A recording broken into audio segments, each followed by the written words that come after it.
recording and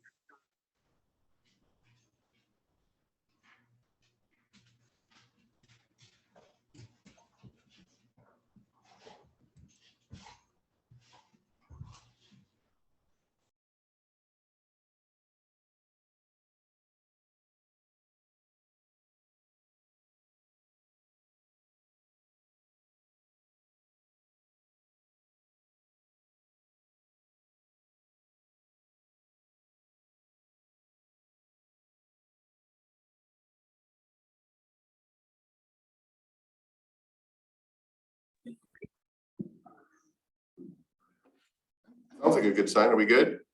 No, we are not. I'm not. Let's see if I can go ahead.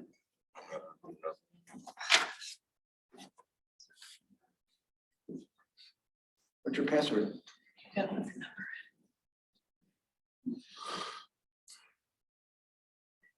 The host knocked everybody off. I think we have to log back in, which is ridiculous for the people that don't even know that because we're not here. It was a mistake. So. It's back on. All right, so what I was trying to get at is each one of these situations is specific.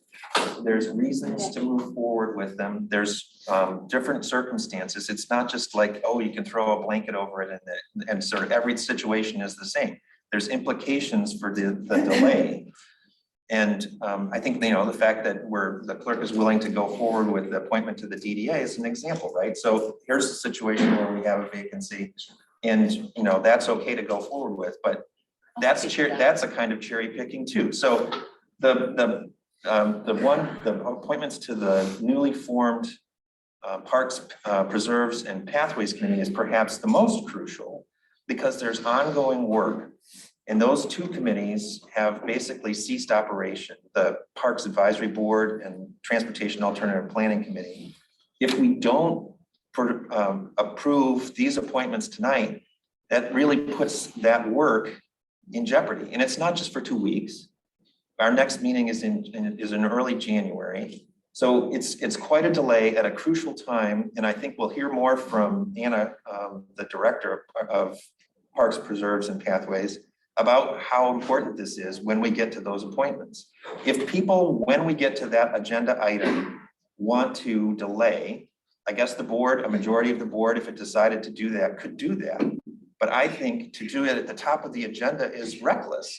And it's also lumping all of these appointments together and sort of, you know, treating them as in a kind of a cavalier way that jeopardizes the work. Yeah, so I hadn't included the DDA appointment because that's a separate entity. It's Will as CEO makes those appointments. I do consider those differently. Okay. I would be open to keeping the Parks and Preserves Pathways appointments on. I mean, we still got to get through the committee charge for that first, so it seems odd to me.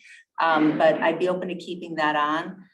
The LPC Compensation Commission, we have 2 vacancies. There's been no outreach since our last meeting. I feel like, you know, I'm saying the exact same thing, that they don't even meet until June of 2023. Yeah. There is no urgency, and certainly Compensation Commission, it's in the commission that sets our salaries. We need to be very clear that we're doing a good process for those appointments. Right. We'll just leave them on the agenda for right now, and then as we get to them, we can table them or do whatever. Let's at least get our agenda done. Yeah, or vote the them meeting down. kicked off, right? Sure. How about that? Okay. Fair enough. Well, in that case, can we leave them where they're at? Yes, let's just leave them where they're at, and then we'll hash through them. So I'd like to take H5 off the consent agenda, please. All right, so that will move to new business. After H2, which is after J10.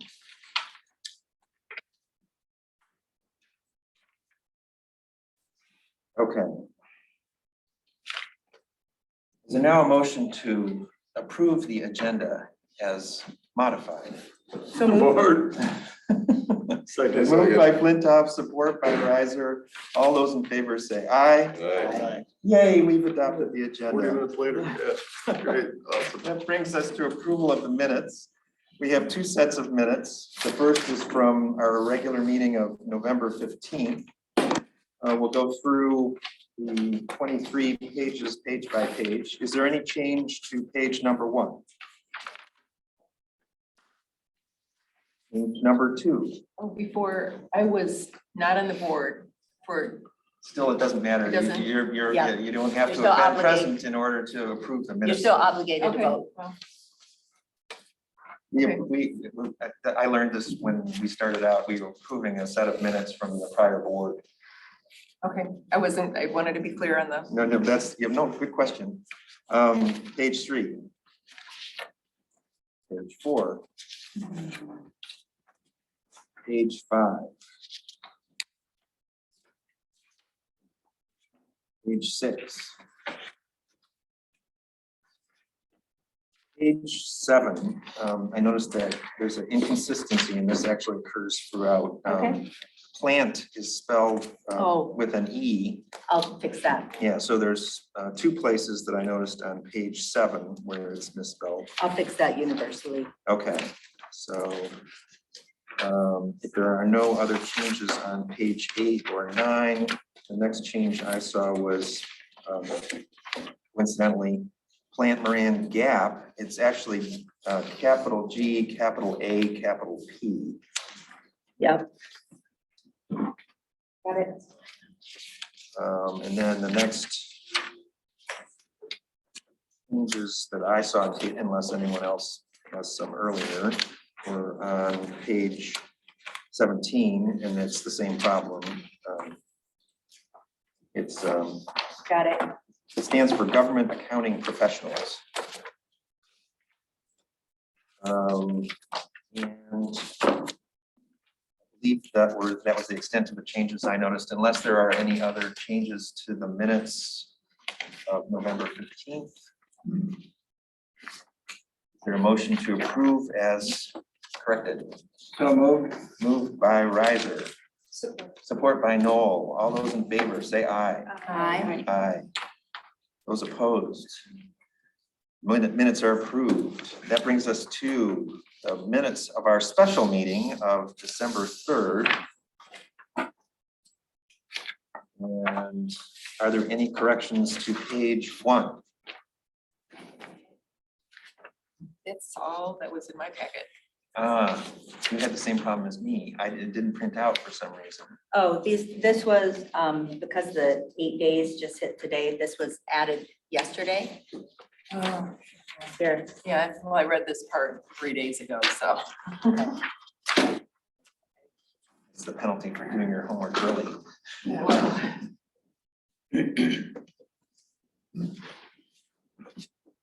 So on page 2, I do have a couple of corrections. So down at the bottom, regarding the newsletter, under the 5th bullet point, there's a couple of sentences, several sentences that need adjustment.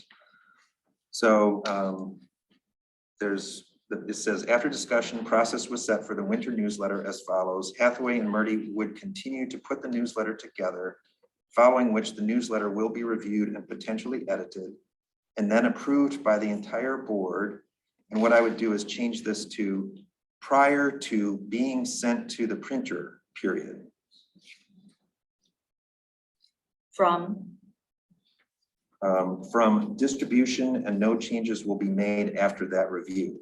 So it would remove those words, distribution, and no changes will be made after that review, to prior to being sent to the printer, which makes it sort of obvious that no changes will be made after that point. And that is in fact what will happen, as opposed to distribution. And then the next so that, sentence, but I just want to be clear, because I think that was an important agreement, that there would be, that the board would approve it yes, and then it would stay. Right, Okay, it's fixed, Okay. yeah. yeah, so it's. And then we print it, because it's hard to review it after it's printed. That's right, and once it's printed, no more changes after that point. So, I'm okay with either word. and then the next sentence would be deleted entirely, because I don't think that was actually something that was agreed to and is not the schedule that we're on. Which sentence will? This review will hopefully happen at the first BOT meeting in January. See, I thought it was gonna be an email review. Yeah, I that thought, is just not something we agreed to. yeah, I thought they were gonna route it via email. So, so, And this is just all discussion, so it's, okay. I would. There are move no this Well, I just sentence. don't want to put That's fine. something in Yeah, the yeah. record that is not true. that's fine. So then down below, there's another bullet point. It says, using this process for this newsletter will help rebuild trust.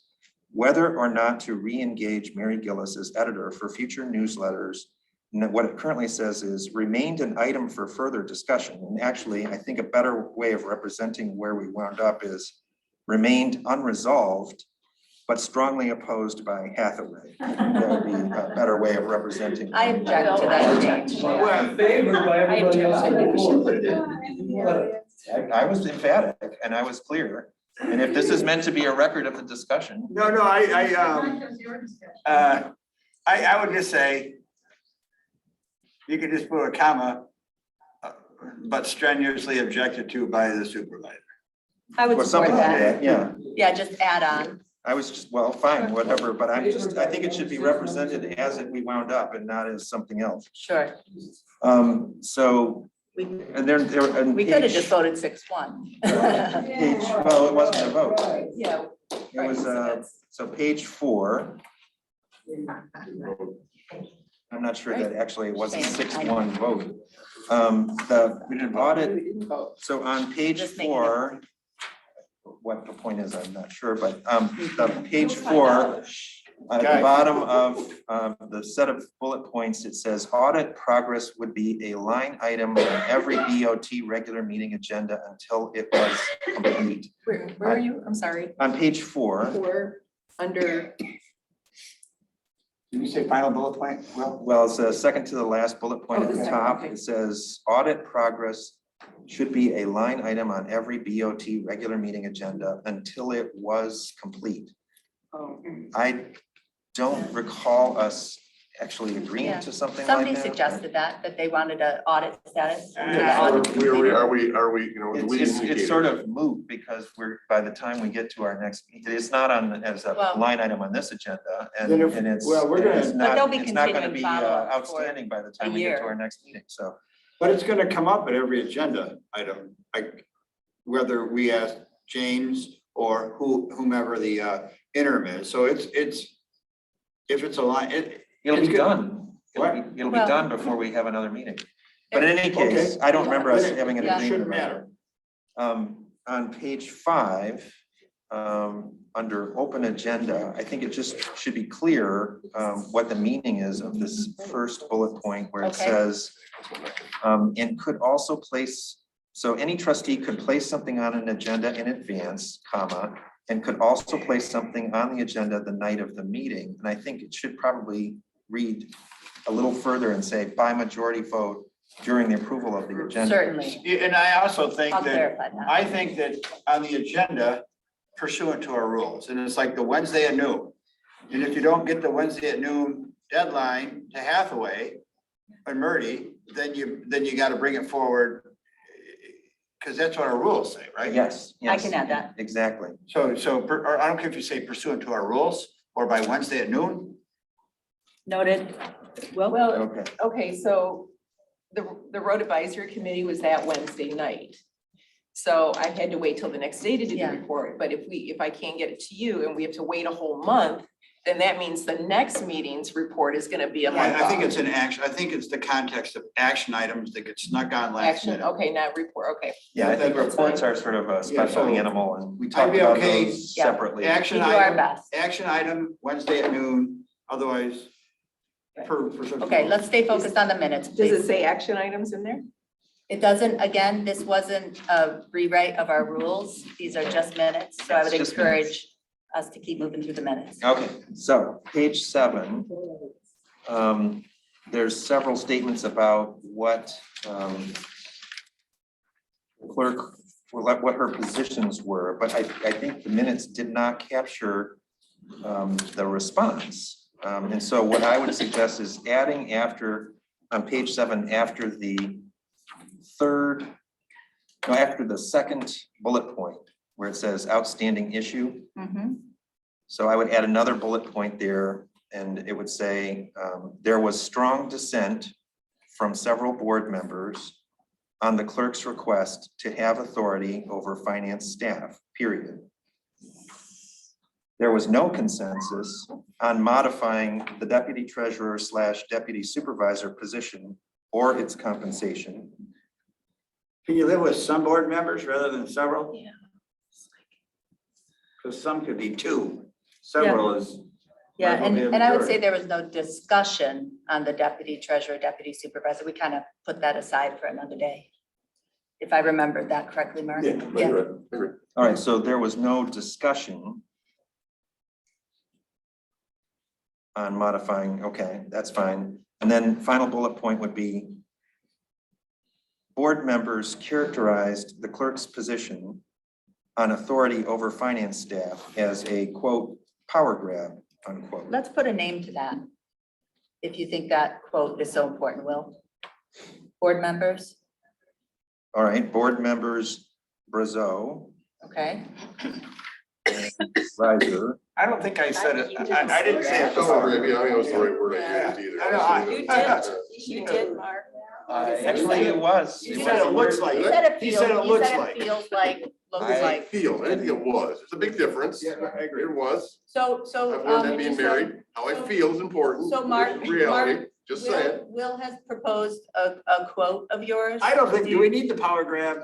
No, I don't think it moves the things no, along. it just keeps adding fire, you know. Yeah, I fuel don't to wanna the add fire, fire to the you know, fuel. All right, exactly. all right, Fire. fine, Keep it fine. now. We don't need to add that. I think the point I'm trying to make is that when the minutes have one side and not the other I side, don't- and not a response to a position, it implies a record, whether it's just a working session discussion. Can or we not. say, Which is There was why not- you're can we- reviewing it right now. can we say there was not, no vote was taken on this, however? Well, no vote was taken on anything. I know, but what If you you're, want the nuance and context, then go watch all six hours, right? I mean, at the end of the day, these aren't even minutes. These are, I'm not sure what this is. Minutes should be at 2 pages. I don't know what we've created here. This These are notes. this whole thing's gotten out of control, my opinion. All right, So did you have anything else? no, Minimum. that's That's it. right. So strike the last part about the power grab, Uh-huh. but the other two items I I would think we include. should do Okay. that, then print off the transcriptions. and- So are there any other? Any other Any edits other to corrections the minutes? The minutes? In that case, is there a motion to approve as corrected? so moved. Moved by Riser, support by Noel. All those in favor say aye. Aye. Those opposed? All right, let's move on to communications to the Board of Trustees. And these are in the packet. So is the protocol to acknowledge them or? Yeah, if anybody has a, quick comment or anything they want to point out. We're all assuming that everybody's read, digested, and determined what they want to do next with these. So my comment is we gotta do something about Park Road and we gotta see what's available in that roadside, the roadside, the Scio Township SAD, and we gotta It's get in- our SAD house in order, and that's something that if we haven't already done, there needs to be. Well, we're doing that in the road advisory committee. But I know, but that's It's a something that's, process. yeah, so that needs focus, and obviously it's getting focused, but yeah, Yeah, there's, but it's, We defined at the working session, how we're gonna create an SAD process. We're gonna drive it, we're gonna help her to the extent she needs it. well, the We're gonna road put it all on. advisory committee, we're working on that. Right. So all of us, yeah, and it's taking some time. There's the township wide, the road, SAD is coming to an end, so we have to figure that out as well. What we're gonna do next with that. So that's part of the SAD process is gonna be, Yep. yeah, it's not just one thing. Understood, I'm just saying. Yep. Several road items. Lots. We've agreed to define a process around it. We've defined to make that, we agreed to make that process readily available online and making sure that all residents who are impacted by that SAD process are very aware of everything that's happening and any expenses they will incur. They know what those expenses are going to be. so I have a question, go ahead. Okay, I want to make a point, in these minutes, we have documentation about our discussion regarding the township attorney not needing to be present at every meeting. and we had a discussion on how we were going to handle legal questions.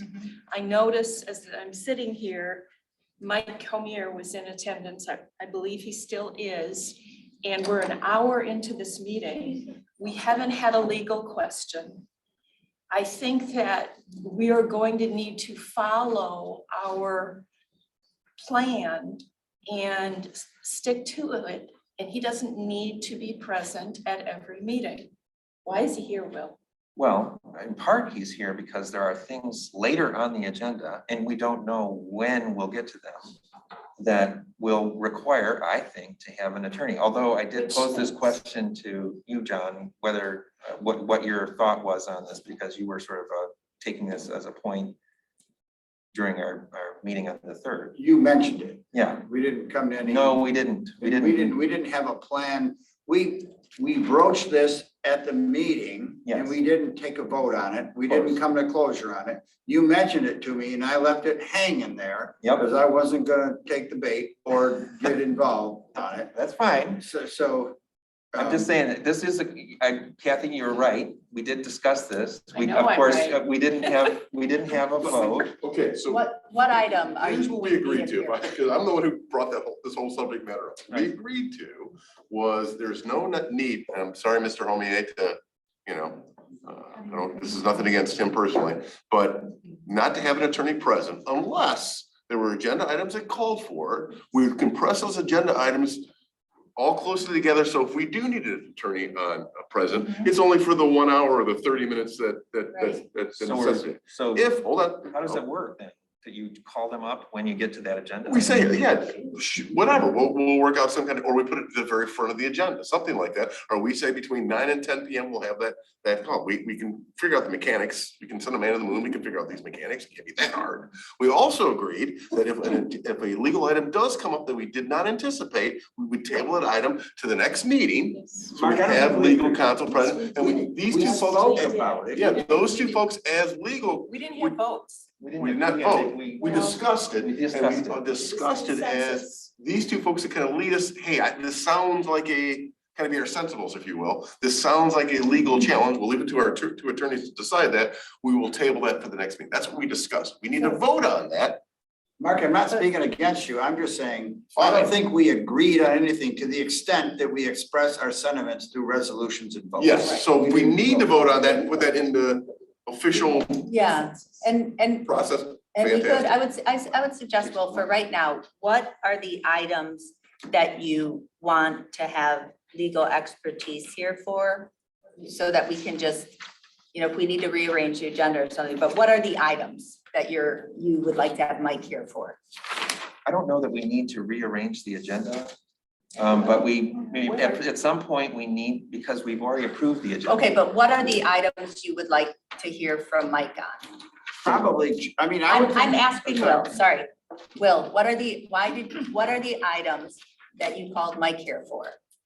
Well, actually, I talked with John about your item that you added, J5, as Okay. one of the items that I thought we would need to have advice on. And I wasn't sure if we needed to have outside our township attorney, Okay. or if John felt that he could handle legal questions that might come Okay, up so- in regard to that. Possibly J5, any others?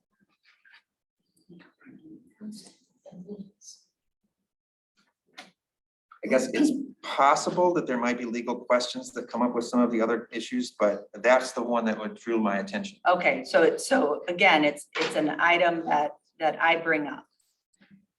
It is indeed. Yeah, okay. And Just noting the expenditure. Or part of So are you J5. claiming credit for the expenditure, or what are you Is it in saying? the lawsuit? No, that's all yours. I J5, don't think so. I'm sorry. Part of J5 is in the lawsuit? Anything, A good chunk of it, yeah. okay, then.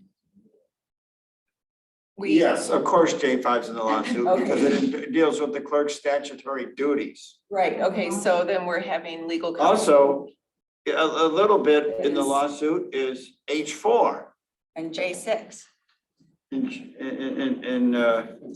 maybe J6, but I guess Which is It's what all I was trying to intertwined. spare What- Mark Thompson from. How we divvy up responsibilities and who reports to who is the lawsuit. And to the extent that we adjust that, it could have an impact on the lawsuit. Will broached it with me on, I think, Sunday, but I didn't, I dodged. Well, and so if we feel that we don't need to have Mike here, we can excuse Mike. And Let's do that for right now. I think Yeah, let's- as an act of good faith, let's excuse Mike from this meeting. Mike, I know you'll be disappointed by that. A but motion to excuse Mike. We don't have to have a motion, we could just excuse him. I want to make sure it goes. You think he's gonna like stay after we say he's excused? Let's just excuse, whatever we gotta Let's do. just Let's- excuse him. Let's just excuse him. Mike, thank you for coming. Are you gone, Mike? 1 hour time. All right. Make a note, should be not more than 1 hour time, not 2. Yeah, I know, that's all I'm saying. Okay, so that brings us to reports. And we have now sort of stepped into a. Comments. Oh, I'm sorry, I skipped public comments, you're right. My bad. Public comment. This is a time for members of the public to speak for up to 3 minutes on any matter under the purview of the Board of Trustees. And Trustee Carey has agreed to serve as our timekeeper. Those who are present may speak first, and then, I mean, people who are present in the hall will have first opportunity to speak, and then we'll turn to those who are participating remotely. Before I make my public comments, I just want you guys to realize that I applied for the TAP committee in November and I've heard nothing on that Which committee? TAP, which is now going to be combined. So it is a little disingenuous to me that I have not been contacted. Okay. That's what happens, Mark. Got it, okay. Noted. Okay. Hello, I'm Kathleen Brandt, a resident of Scio Township at 2534 Roseland Drive. I am the spokesperson for the Scio fiscally concerned residents. We are now over 100 members. At the last board meeting, our group requested information which to date has not been provided. The following issues have not been resolved or provided by the Scio Township Board to our satisfaction. Number one, has the Plant Moran year-end audit report been released to the board, the state of Michigan, and Mr. Carey Jan Vaughn, as directed in the November 4th and October 3rd letters? How much state revenue sharing money exactly is being withheld from the township by the state? Please provide a copy of that within 5 business days. We request a full copy of the fiscal year in March 31st, 2022, Scio Township audit by Plant Moran. Please provide a copy within 5 business days. Number 4, what is the township's policy on paying overtime for hourly and exempt or salaried workers? Please provide a copy within 5 business days. Number 5, what internal controls have been implemented to prevent another incident of lost property tax payments? And please provide an explanation of that. Number 6, is this board going to adopt the auditor's recommendations as stated in their year-end report? And what is the status of these issues?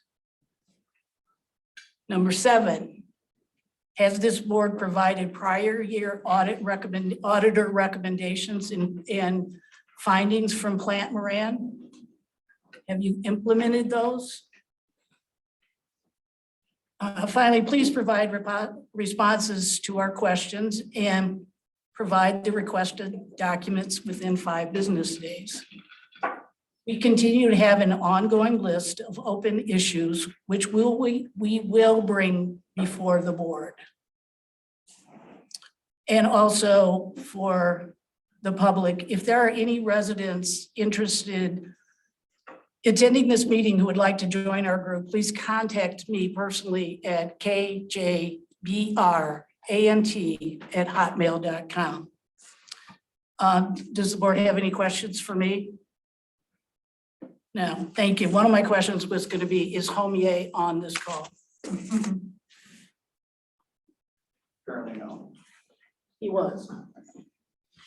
I will send the board the meeting minutes from the newsletter from last November, when there was discussion on the compensation commission back in the day, when it was unfairly handled once before. This is not the first time compensation commission members have been ignored. Good evening, Pam Boyd, a Scio resident. Trustee Carey, welcome to your first regular Board of Trustees meeting. You see the recent article about where the Michigan Village manager resigned because of mistaken payroll payments? The former treasurer, now zoning administrator, was suspended for 2 weeks as well. This article brought up a few thoughts regarding issues in our own township. But first, let me give you a few comparison requirements of other departments in local government.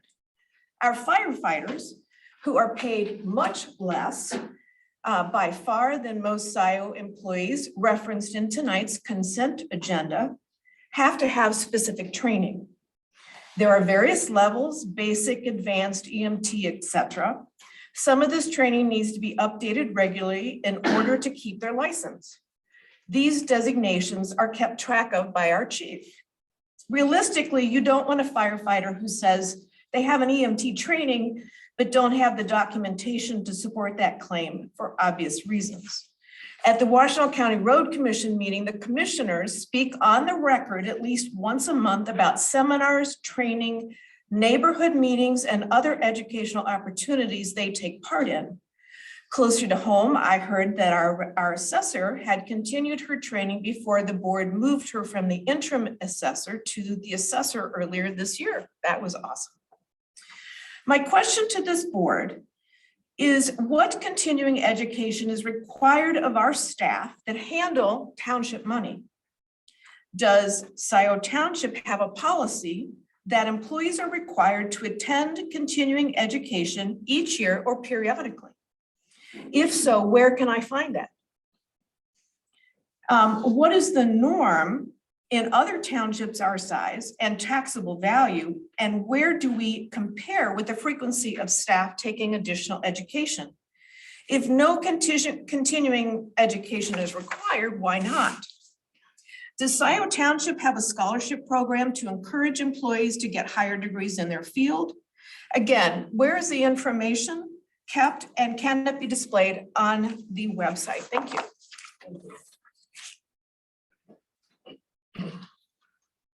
Anyone else?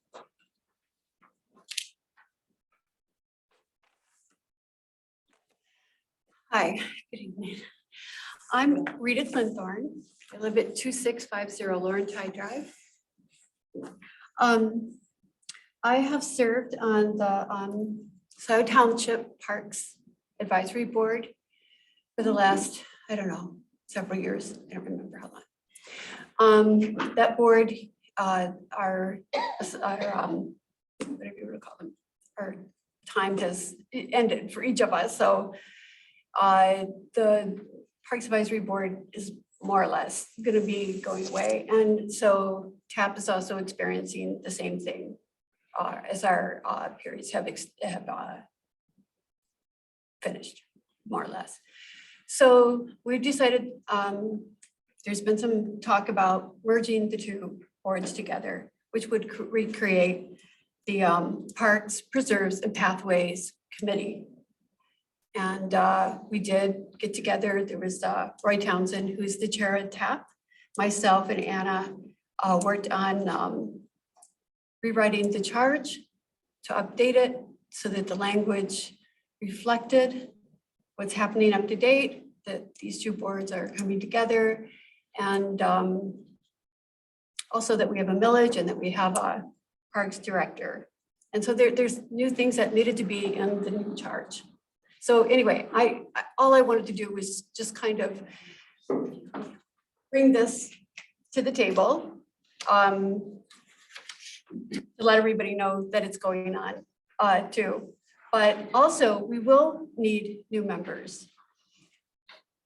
When I got on the Parks Advisory Board, the way that was handled was I heard from someone at my mailbox that they needed people for Scio Township for the Parks Advisory Board. And I've worked with Ann Arbor Public Schools, the city, the county as a naturalist for 3 decades. And so someone suggested, maybe I should apply, I might have something to contribute. So I did.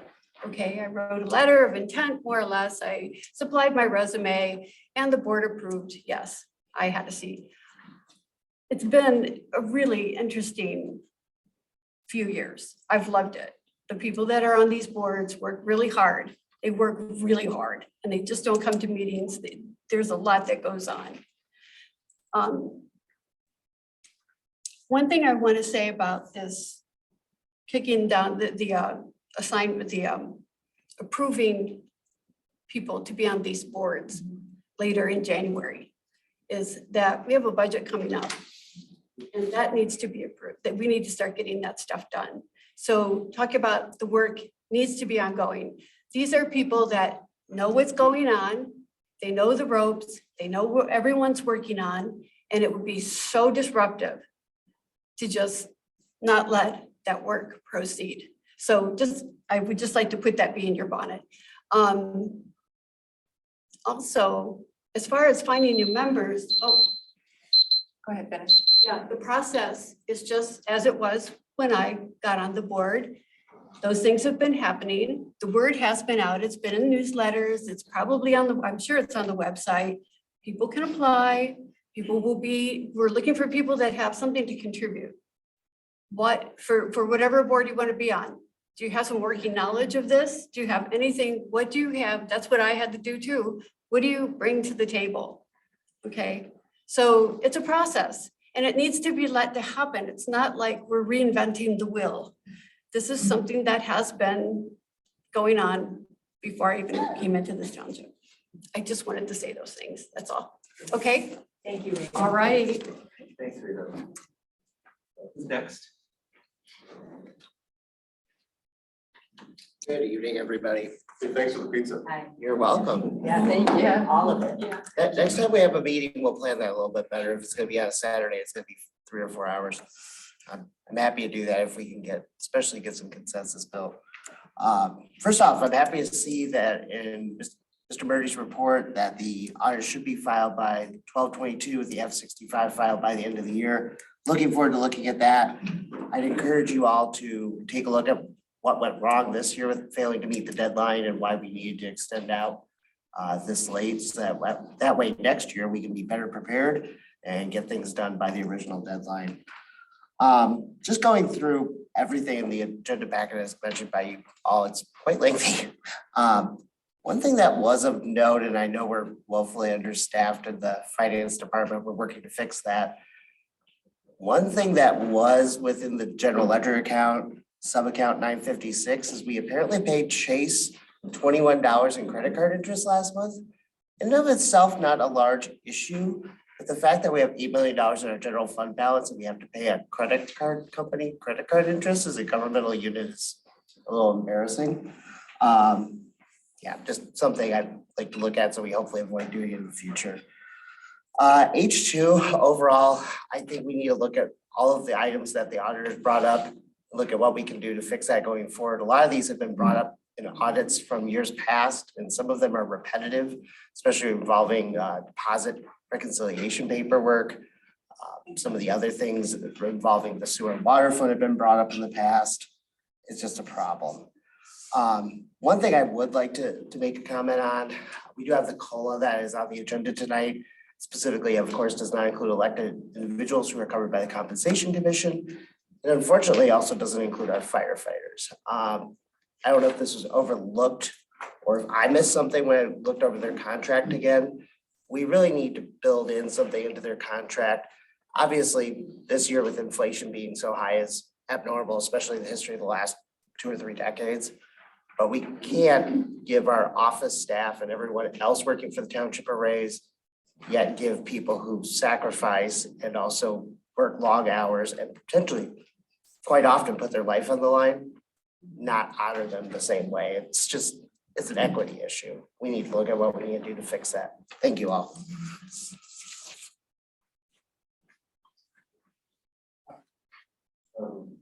Who's next?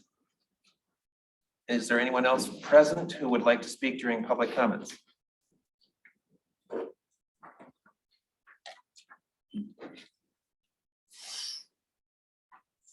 Good evening. My name is Alan Bourbano. I'm from Parkwood Condominium Complex.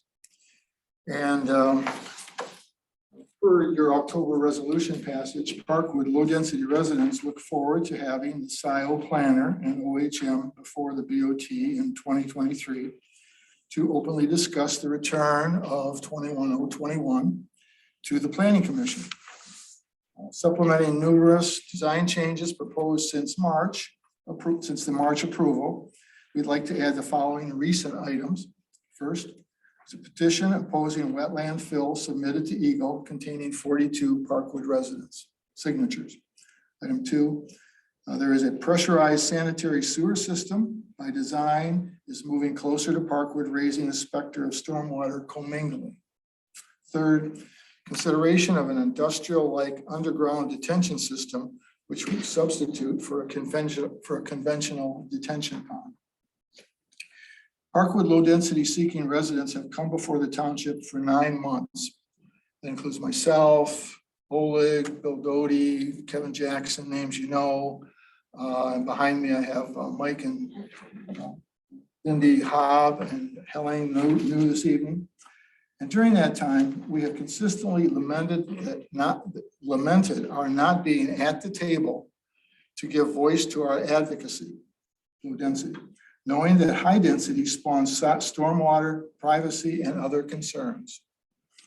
Parkwood's official governing board has interfaced with the township primarily on the March conditional issue of stormwater and seems satisfied with the developer's proposed solution. That solution may have the capacity to work, but low density residents would respectfully like to see this site plan returned to the Planning Commission. At Parkwood's recent annual meeting, which was November 29th, low density residents asked for and received the governing board's promise to hold a town hall meeting within 30 days. The Arborist Grove topic has never had a dedicated in-person informational meeting, nor has the governing board ever conducted an internal poll. This is Parkwood. For the record, those 42 Eagle signatures represent 33 residences, which is 63% of Parkwood's population, resident-wise. Further, our support is broad-based, including residents on the north end of our property who are less affected by this proposed development. We respectfully ask, please hear our quote unquote majority voice in this effort. And with that, I would like to invite, Parkwood would like to invite trustees to observe the survey stakes that are currently planted on our property. These stakes denote a pipeline, a 15-inch diameter pipe that will be buried going east across our property and into the U of M lake. And there's streamers and whatnot on there. So I'm going to give you this little invite. It's got a map on it. It's got directions. It's got all you need to know, some details, and we welcome you to come out to Parkwood. Thank you.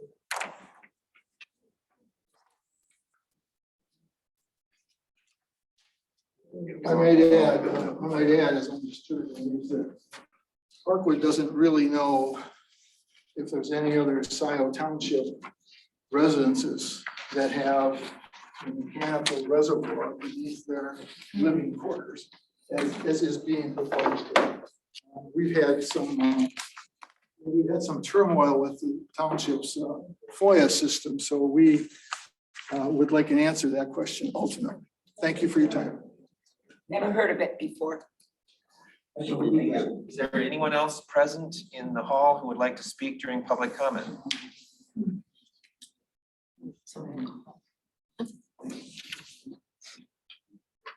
I'm Dindy Hobb. I too live at Parkwood Condominiums. I would like to ask you to please consider the invitation that you have received now to come to Parkwood and to see for yourselves the stormwater collection area Aubrey's Grove is planning.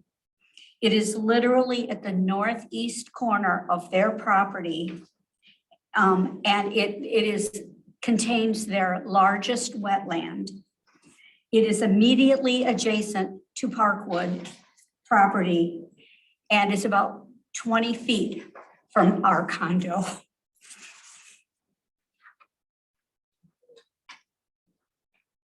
there anyone else present who would like to speak during public comment? In that case, we'll take remote comments. Excuse me, I have Paula G. Would like to comment. Well, Am I too late? oh, I'm sorry. No, I was last minute. You're fine. My name is Helene New and I'm another resident at Parkwood condos. And I support what everyone else has said. I wrote a separate letter because I was out of state when the petition was circulated, but the flooding in our area already is really bad. And it goes in both in the front yard where I'm living and in the backyard. And I can't see that it can only make things much worse. So please, please, please take up the invitation, come look at yourself and see where this is. Come particularly after a big rain. So thank you. Okay, Paula G. Yeah, good evening. I want to thank, I'm Paula Globerson. I live in Arbor Point and long time, almost 40 years, Scio Township resident. Well, I'm so glad, and I wanted a permanent motion about Mr. Homier, and not only him being present for an entire meeting. Jim Fink, who did a lot of, sat there and he could answer a lot of questions. He is our attorney and has been an attorney for a long time. Then my next comment is about the cherry picking of FOIA and then redaction. I think it was Mr. Davis, the attorney, who's requesting information, and now we're gonna have to pay Mr. Homier to go through these documents. That's why he needed to have a deposit over $1,000.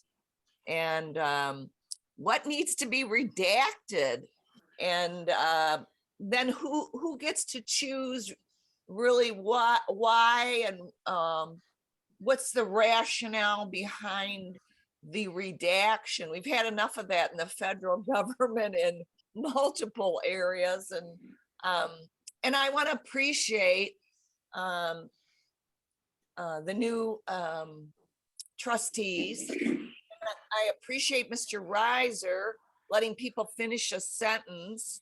And I also liked the whole work committee where we're discussing some of this frivolous spending.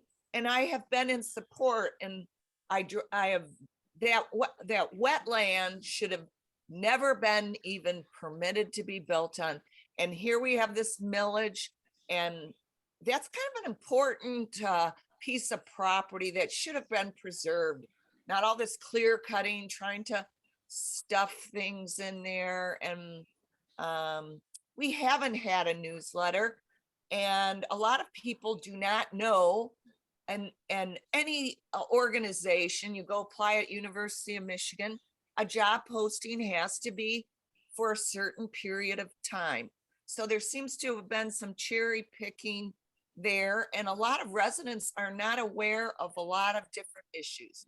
And I also want to say that HOAs do not inform their, so if an HOA board member writes a letter in saying they represent everyone, this may not be true. There are state laws and other things, and we need to get the process for the SAD. And I think I think it was $1.5 million, but it's probably going to be $2 million for Park Road. Is absurd. Thank you, Paula. Thank you very much. Thanks, Paula. We have Rob Pattinson. Thank you, Rob Pattinson, Scio Township. My comments may go a few seconds over 3 minutes. Please allow me to finish. To date, we have paid Foster Swift $118,906.08. In response to a discussion earlier, I've never heard announcements soliciting or recruiting committee members in any of the committee meetings in the last several months, and I've been to every single meeting of Scio Township committees. On the YouTube channel, we have 270 videos posted and 13,000 plus views. The people in our neighborhood have lived next to the Mavid-owned property at 300 North Steve for over a decade. In that time, Mavid never once reached out to our community. They endangered our neighborhood because they never installed a security system on the vacant building to protect against copper thieves. Some of our neighbors are elderly, and it was dangerous having criminals walking through their yards on the way to rob the Mavid building. Even after a thief died in their building, they never worked to secure the property. In fact, they left a hole the thieves made in the roof open for the last 6 or 8 years. It's as if they intended to destroy the building by letting water pour into it every season. I wonder if they did this to make it so bad that any proposal they made would seem positive compared to the blight they caused. A few years ago, they proposed a shoehorn project that would have made them millions of dollars and severely impacted our neighborhood. I believe they intended to dump a bunch of traffic into the area and take the millions they made and walk away. Our neighborhood recently learned we can finally say good riddance to Mavid. Thankfully, they're selling the property. Mark and Linda Smith have announced they're buying the 300 North Zeeb property. They own the Michigan HQ Life Sciences Incubator building on Wagner. It's a business model that attracts small startup companies and helps them by providing infrastructure that would normally be too expensive for little companies as they try and get a new idea off the ground. I have firsthand experience on the difficulties faced by small companies trying to get a good idea developed into a sustainable business. Diamond General was born out of an incubator in the 90s.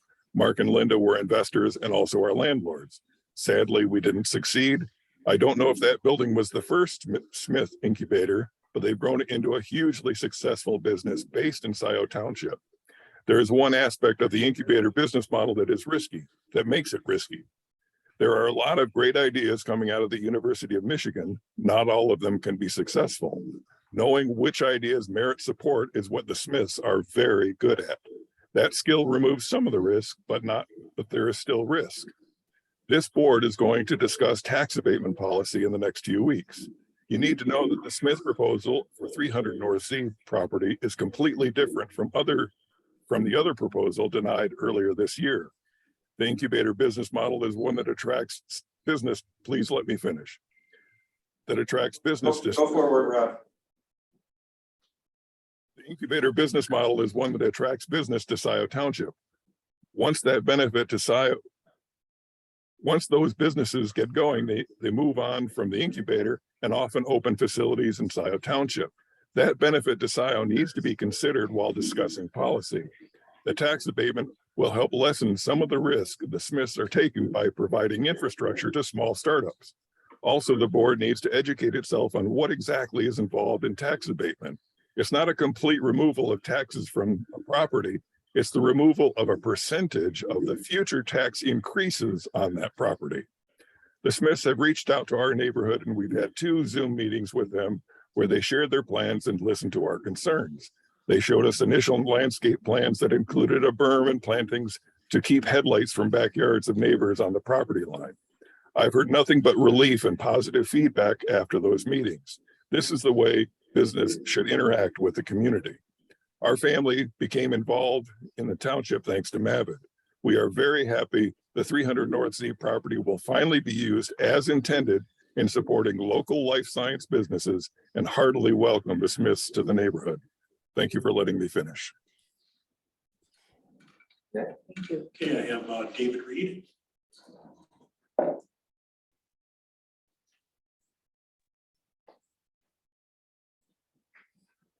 I'm not David Reed.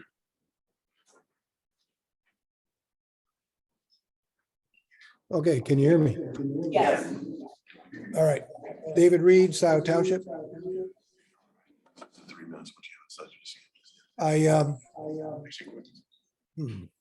There's an echo. I sent a note to the board last week. I did.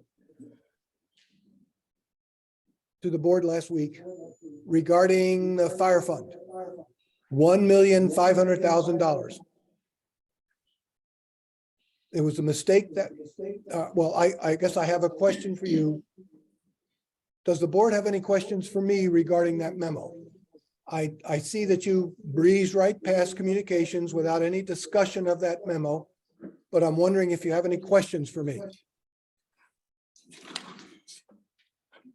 I'll just say, as somebody who was on the board at the time, along with Kathy and Donna, you captured it well, David, and I appreciate you putting it all down for this board to deal with.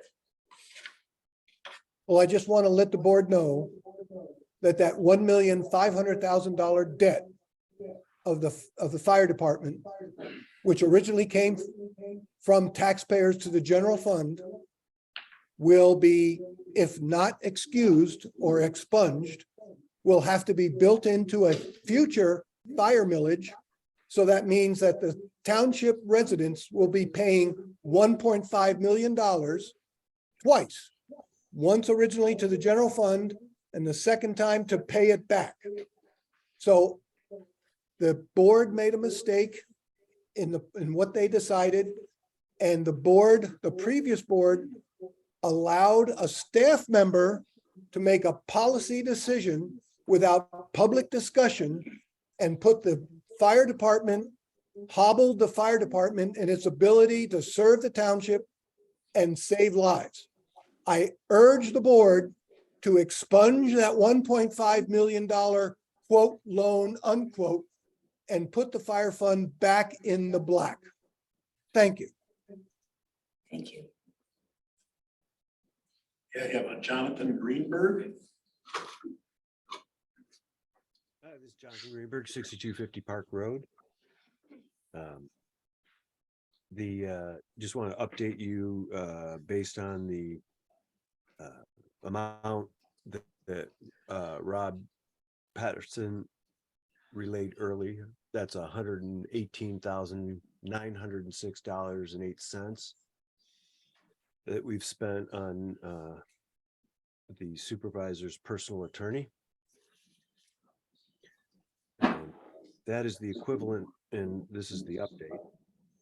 That is the equivalent of 4,772 high-end Whole Foods meals that we could be serving residents.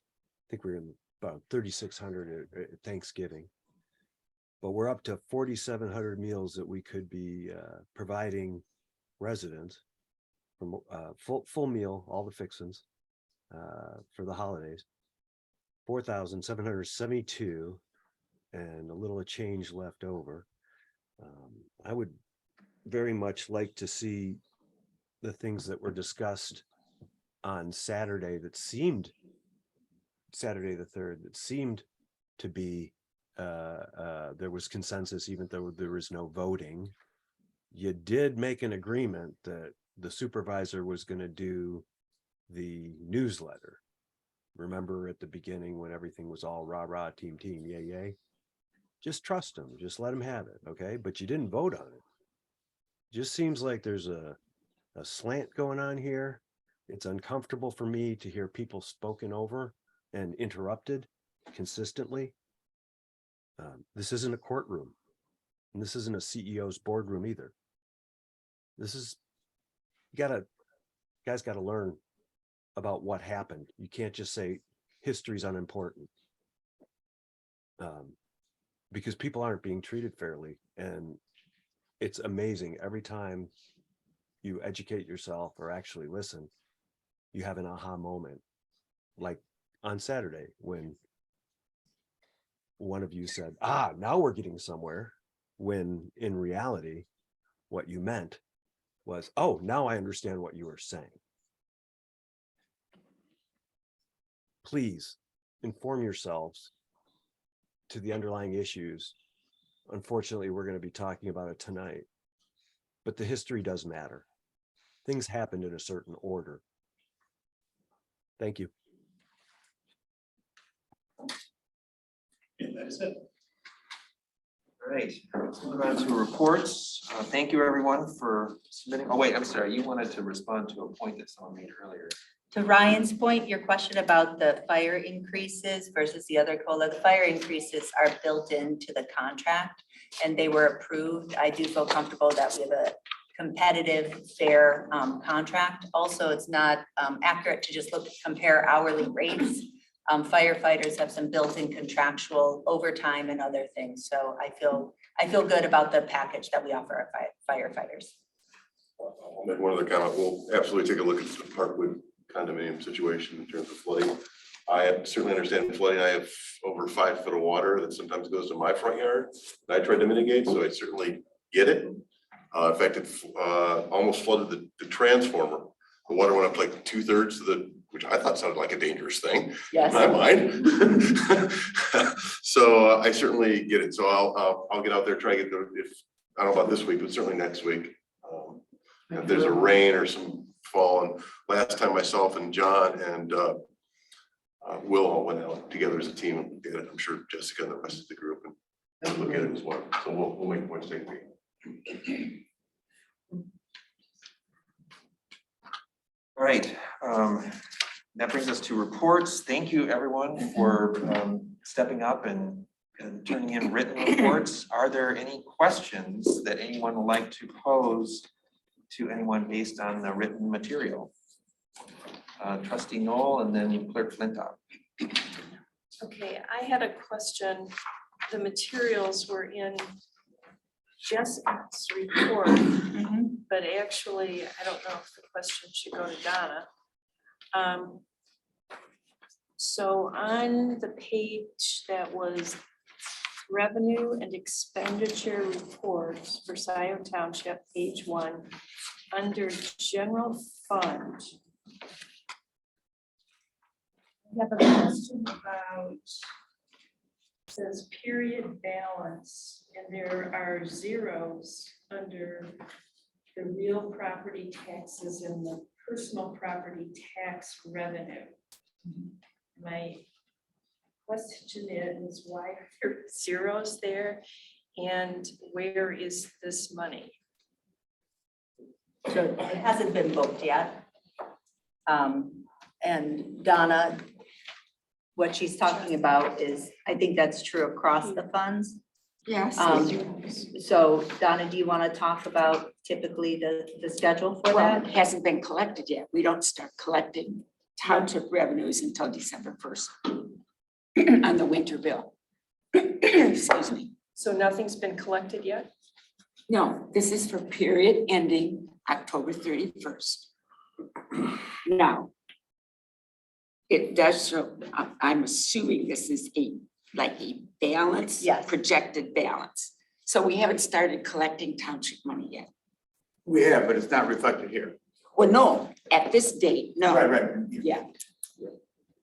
For those items, the tax. Yeah, Donna's saying that the township funding just comes in the winter collection, not in the summer collection. So there's nothing to reflect, nothing happened in October. It should say, coming soon. Okay. It just seemed odd that there were zeros there. Well, I think that report is very, very difficult to understand. I like the reports we used to get. They were consolidated, made it easier to get the overview, and questions could be asked, or you could go get the detail, from the records. But that is why there's zeros. There's nothing to report yet.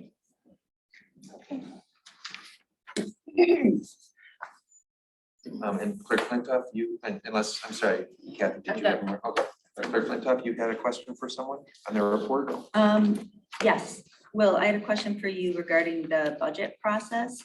I know that you've asked Jim to set the process, and he sent out the adopted 23-24 budget timeline. I just want to note, there's been a process where Will and Jim and Sandy have sat down with department heads to start gathering information. But with the process that's set forth here, the board isn't gonna get the information until February.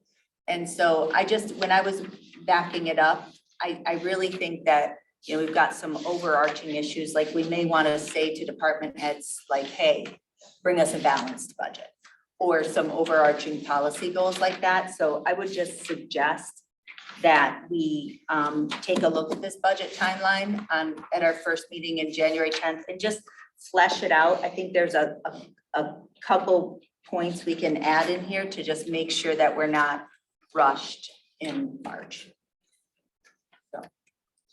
Some draft budget, something like Sure, we'll have an item on the agenda for our first meeting in January where we'll review the budget. The timeline. The timeline and The we can have a process. chance, we can have a chance to talk through any tweaking we want to do on that. And the other thing I wanted to ask you, Will, is I know that during budget prep time last year, that's the first time that you started authorizing time and a half. And I just want to encourage all of us to, you know, use existing staff resources. I mean, we don't need a beautiful budget, we just need an accurate budget. And so would just ask that you please not authorize additional overtime for staff time and a half to complete the budget, because it's something that we should be able to do in the normal course of work. Well, I hear your concern and we can certainly talk about that. Are there any other questions or comments about reports? Yes, I have two. Question for roads and the Park Road. Do we know when the western portion of Park Road is going to be paved? When the developer is finished. No, but is that something that's gonna happen During the next construction season? before the next, Oh. like next summer, next spring? Well, when I talked to the road commission, they guesstimated spring, summer is when the developer will be finished up and doing that part of their part of the agreement to pave up to the exit or entrance of Country French, I believe. Is that? Just past, just to the east of Cedar Ridge. Cedar Ridge, that's it, yep. So it's gonna be Stabler to Park and then Then we'll have a portion we'll have this. that is gravel from there to Z. Deficiency of pavement that causes dust or causes people to funnel into residential and. That's what the reports. Okay, yep, yeah, okay, have been saying. thanks. And then a question, thank you. And then James, how are you, sir? Audit, how's things on that? Any update on the audit? I know that you've got paragraph 1, 2, and 3 address audit, but anything We have to the report? audit management meeting scheduled for Thursday morning. That's on schedule. The management discussion analysis is being reviewed, and I will probably have it in and forward it to all board members tomorrow. And is that where they share with you? This is. No, this is where we share. This was the document we discussed. Yeah. This is what we will share Being in with, consensus you know, on. as part, that will become part of the audit. And so is the management meeting with Plant Moran? Yes. Yeah, that's what I meant. Yeah, and you're shooting for the 14th, now you're doing the 15th, I think is what I'm hearing. So really like a day off, sounds like, right? Excuse me? I think back in the third, we were shooting for the 14th. It Yes. sounds like you're off by 24 hours. So you're still on track. And following that meeting, then I believe they have to go to their standards committee, which looks for, I guess, errors. And once that's ready, then it'll be prepared and and can be filed with the state. So Jim, could you post that meeting to say, hey, it looks like we're on track for the 23rd. I think we have F-65, is that right? And That's that's due on the the end of the year. 31st. Just, hey, it looks all good, Yep. or I will Jessica, keep- whoever could I do will that, keep word just on, tell us, the hey, we're price good to where go. things are. Yeah, Absolutely. cool. So when do the auditors come in front of the board and the public? It'll probably be, I think we talked about the second meeting in January. Okay, They'll make a full presentation in public of their findings and the full report. And then in F-65, is that still, are we still on? We're still on for December 31st. Okay. But that's all contingent on the auditors. Right. If Getting there's a- through their obviously, if standards, there's that a could be problem, pushed back. You can't prepare the F-65 until everything is squared away with the audit. Okay. All right. Thank you. Is there a question I'm not asking? Just, okay. Just trying to No. tracking it. Okay. No, we need a finance director. Got to get ready for next year's audit. Who's your report to? No. Who it- All right, you guys, for put the daggers the away, reach. no daggers, please. Let's No, move no, on. that was a good fun. That was nuts. Stop with the zingers. All right. Are there All right. any other questions for people based on their written reports? What is the significance of the historic district? Where's that at? When's that gonna be done? Well, I think this is something that has been on the list of reports for a while, and we haven't had much to say about it, and then this report arrived. So I think the significance of it is that there's progress that is occurring in that process. It's largely a process that's outside of Scio Township. It's a county historic district commission that is overseeing the creation of the historic district. But this is, those of you who weren't on the board at the time, we had a presentation from the consultant, Melissa Milton Pung, and she is acting as our sort of agent to guide this through the process, through the county process. And this report, the survey report, is an important step in that process. And it provides a lot of information, almost more information than anyone could absorb, but interesting images. If people haven't had a chance to look at this report, it's a timeline of the township, sort of in the life of one farm. And I think in some ways underscores the importance of our role as stewards of this farm site. We won't have many reports on the progress as this moves along, but this is a pretty substantial one. If people would like, we could schedule a time to have Melissa come and talk and explain the report more thoroughly, but I didn't want to hesitate when we finally had something to report on the progress. When do you sense, and I know it's rough, but when do you sense we would be selling it? Well, the hope was that we would have sold it by this point, but obviously we ran into a long delay.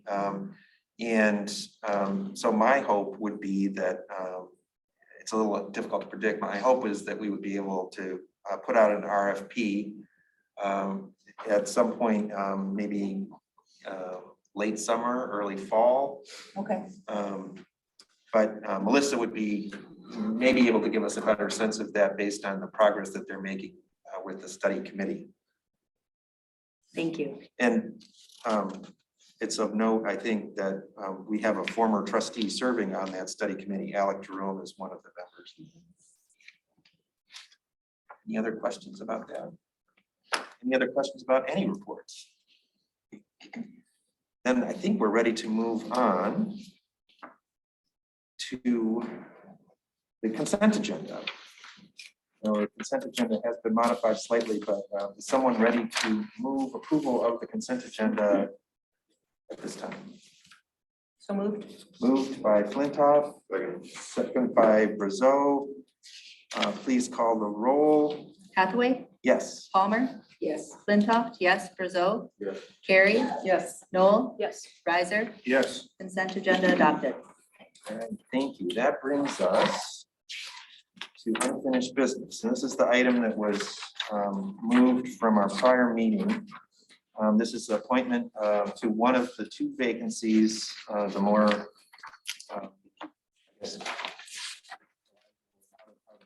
categorize them as one being more urgent than the other, but this fills one of the two vacancies on the Compensation Commission. So this is item I1. Are you having trouble finding it? No, I've got it. Okay, so earlier it was said that this is something that could wait, and that somehow it's different from other appointments. It is a little different from other appointments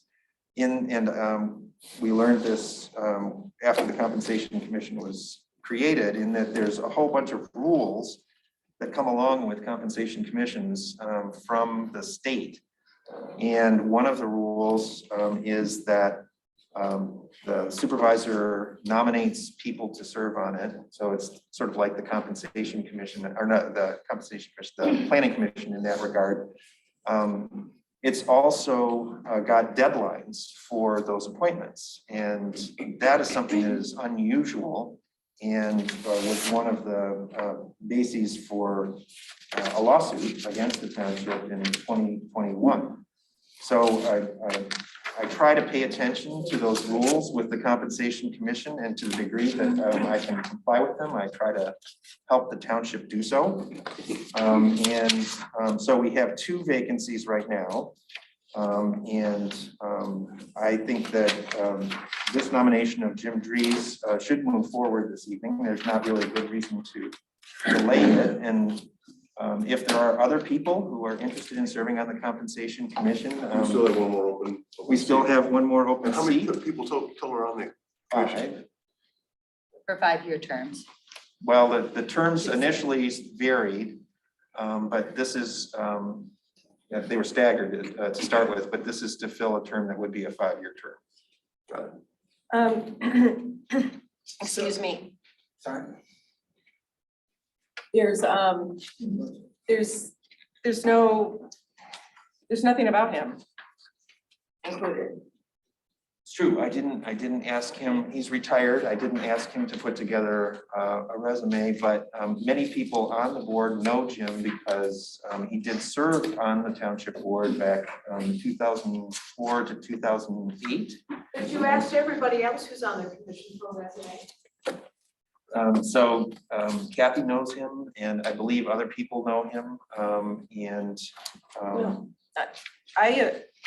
I will vote no. Part of the reason is that Jim has donated to your campaign, your recent campaign. And to me, that would be kind of a conflict to have somebody that has donated to your campaign setting your salary or recommending your salary. Well, I would say anyone's salary. Right, anyone's Yeah. salary. Anybody's campaign. The only thing So- I'd like to say in a positive way, I worked with Jim his entire tenure on the board. He's a very outstanding person. He was a very good trustee. Here's the challenge you have with that. So let's say you do elect somebody who didn't contribute to a campaign, but yet they contribute to a campaign following year. What happens are on a Well, 5-year term. but if you're donating to somebody that's on a board already and you're setting their compensation. I But if it was somebody that was later on elected, then, I mean, that's different. But no, what I'm saying is, okay, so now you hire somebody who didn't contribute to a campaign, they're now in the campaign, and now next year I donate money to Jessica, or I donate money to Donna. You're just, I guess that paradigm still just exists. Because I hear what you're saying, you make a good point, but I'm saying it could still happen post. But, post okay, so appointment. in the past. Standards, they're just yes. ethical standards. Oh, no, It's- I hear you, and I get So- what you're saying, I'm just saying that paradigm can resurface itself over the course of the next 5 years, It really. could. That's all I'm saying, so I'm not sure I hear you. I'd be more concerned about the resume, I think that's a fair point. Well, yeah, the resume as Uh, well, but we had so- issues before with people being appointed to the Compensation Commission that used it as a political attack on Jessica's Let me, salary. Can I ask you a So, question? Does the compensation committee Yes, just make a they did. recommendation, they don't get to make a decision, is that correct? they make a determination. And Recommendation. so, well, no, it's Donna, it's technically a little more, like it's a determination unless rejected by, is it 2/3 of the board, something like that. And so for example, probably for the first time in state history, the compensation commission voted to reduce my salary. So that's probably never happened before to any elected official in Michigan. That's weird. Okay. Yeah, Who was appointed to that? but anyways, no, but I just raised that because it's a determination and right or wrong, I mean, that's the will of the people. But what I do want to say is, look, this is a compensation commission. I think this needs to be clean. Here's what I would suggest. We do at least what we did last time, put out something on Nextdoor, you know, something neutral, looking for compensation commission applicants. And the body does not meet until June of 2023. There are 2 people I would like them to complement whatever 3 we still have remaining. I'm not even sure. And so I would just say we have time. And so I would make a motion. I would offer a motion to reject the appointment of Jim Dries to the Compensation Commission. He pronounces his name Dries. Excuse me, I don't know him, Jim Dries, to the Compensation Commission. It doesn't mean he couldn't be brought back You said again. there was a deadline, Will, or something that we had to meet. What's the deadline? It's 30 days within the time of vacancy. In the vacancy to which he's being appointed, if we do not do it at this meeting, we will be in violation of those 30 days. Of our own ordinance. And which is based on the state statute. certainly, and we also have a state statute that says we should have a capital improvement plan every year. We have and I'm not trying to You can't minimize. say just because we do one thing bad doesn't mean we should do the Well, second thing. and we bad. have I'm two gonna- vacancies. I agree, So- I agree, but I'm just saying, we also have a vacancy as of November 23rd or November 30th. So we're gonna have another one, we're gonna be 30 days over by January 10th on the next one, so why not just do some outreach and bring it back on the Well, 10th? we can fill at least one of those 2 vacancies. We could do the outreach and we could fill the other vacancy with people who come forward. But let me just remind everybody, it's very difficult to find people who are qualified to serve on the compensation. I haven't done any outreach, have you all? So I have a couple comments I'll just make. I know Jim too. I mean, he's just a neighbor. I mean, on a superficial basis is all. Just a second. Haven't spoken in this one. I know, but let Mark finish his. He is point. one of 5 votes too. And ultimately, we make the decision, if I'm hearing you correctly, of whether someone gets a raise or not a raise. I don't know. I've never heard of somebody going in the other direction, but a raise or not. So to me, given those factors and given that we want to at least start behaving ourselves and staying in compliance as best we can, that sounds like a good idea to me. It seems like a good move forward. I hear the concern, I hear the voice concern, but given all those other factors, I think it kind of mitigates it, my opinion, but Mrs. Knoll, I'd love to hear your thoughts. Trustee Knoll, please go forward. Okay, so I think we should advertise, we should do some outreach the way we've done it in the past. We compile a pool of applicants and have hopefully several people to pick from. We may not. But I also, his resume isn't in here, and a lot of people on the board, myself included, would like to see it. We have required that from others, all others who apply for committees. So I don't see any problem in waiting a little while. What's our next meeting, Will? Next meeting is January 10th. And that's the deadline date to Well, fill this this role? isn't a No, firm we will deadline. be past the deadline date for filling this position. For both of them at that point. Right, but we have an opportunity to fill at least one of them with a qualified person tonight, and then we can do that outreach for that other vacancy. Well, we might get 4 or 5 applicants if we make a serious effort. We did last To time. advertise, yeah, we did. And in fact, I know Diane Benson, our former HR person, was interested. Froda as well. Yeah, And he was Froda. actually, Remember, you had promised a position to Froda? No, I don't remember that. Yes, I you remember did. I remember having a conversation with Rhoda, which unfortunately was misinterpreted as a promise Well, by some people. I don't know. I guess it's still remembered as a promise by some people. But the point is, Diane Benson, if you're gonna bring up people, that's a good example, right? Here's Diane Benson. I thought, great, let's appoint Diane Benson back when we were forming this committee and or the commission. And then I found out, no, I cannot do that because she is doing work for the University of Michigan. She isn't any longer. Well, Yeah. so now she might be able to serve. So we've got another vacancy and we can put Diane in Well, that. let's get a pool of applicants and then fill the two Let's positions. appoint a qualified applicant when we can. So He'll still be qualified in a month or 2 months. It'll just be, that much later in violation of the statute. The group isn't The going to ordinance. meet Ordinance, until statute. spring. No, there's. And we different- violate, listen, I hate to say this, but we violate many rules all the time. Another month on a committee, it's not even gonna meet until spring. That seems like a bad slogan. Doesn't seem like it, a big deal. John Reiser, what say you? Attorney Reiser? So I was what say gonna, you? so Jillian kind of took, what I was gonna say is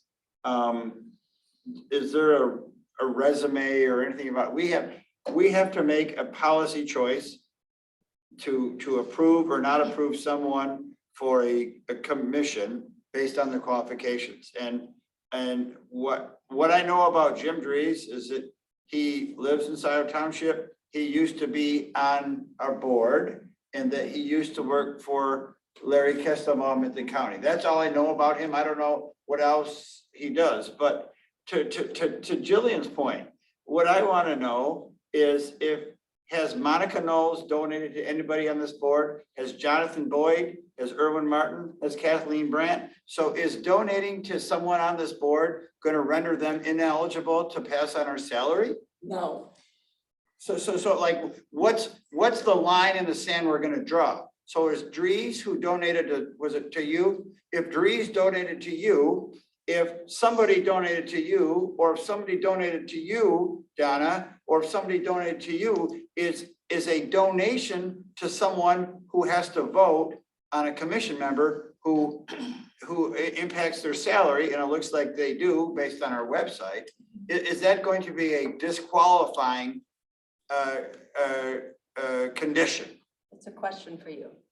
Because have the other four donated? Oh, I think they have. They donated to the recall campaign, some of them. And some of them have donated to Jillian's campaign. So I think. wasn't on when you appointed them. No, but my That's point right, is, that's right. They've with appointed the since taint then. of a So should we donation. remove them from the compensation commission because they That's what I was going donated to. to You somebody? can't go past and forward, right? You're Yeah, gonna- you're so gonna run into like, problem. I guess, I don't know that I think people donate, and there are people who donate to everybody, because you never know who's gonna win. So I'm not gonna let a donation to someone taint them. What I do wanna know is like, what are his or her qualifications? So, but I also, so I'm okay, I guess, it's the optics that you get to put forward who you want, I think, if that's part of your duties or if that's part of our ordinance. But at least maybe we should have an announcement at the end of our meetings or at the beginning of our meetings, by the way, where there's openings for this, go to our website. Maybe we should do a better job at outreach, and I'm not saying you don't already take steps, by the way, but I don't want to vote Dries down because he could be a fantastic bang up job. And if he used to be on this board, then maybe he's got great things to bring. But I do want to see his resume. I'm just saying, he could come back is under, I would say under my, Yeah, but Right. I'd rather, because I've never met him either. I don't know him. I'd rather open it up. And then Will gets to put forward who Will wants to put forward, and we can say yay or nay to that. Is that the process under our ordinance? Under the ordinance, it's the responsibility of me as the supervisor to put forward nominees to serve on the compensation. Yeah, but you gotta sell us on it, and have a resume would help. Believe me, I know, I've learned the hard way that, I can put forward people who I think are eminently qualified and they can meet all sorts of opposition. So, it's. Yeah, I'm not. You gotta admit, well, having a resume is not a big ask here. I mean, that's, Yeah. all fairness, We're the- man, we're it's the- not a big ask. We're Well, the it is- person here, Yeah, and I'm We're the- concerned if the about person we're here to using answer the compensation commission to for politicizing, because it was odd that your salary was reduced and nobody else's was. Well, that wasn't actually, they made a determination. They made a that determination. it should be reduced. And it was two people who had served on the Board of Trustees before, who were serving on the Compensation Commission. Those happen to be people who are not on the Compensation Commission at this time. Those are actually the two vacancies. So it was Erwin Martin and Spalding Clark. And they said they thought that the salary for the clerk, given the comparables, was too high, and so they made a determination that it should be lowered, but it didn't take. This is not what's on the agenda tonight. It Let's didn't, move well, you forward. brought it up, you brought it up, Excuse me, it you should didn't be take not saying effect. what happened in the meetings. I was there. That's not what happened, So, okay?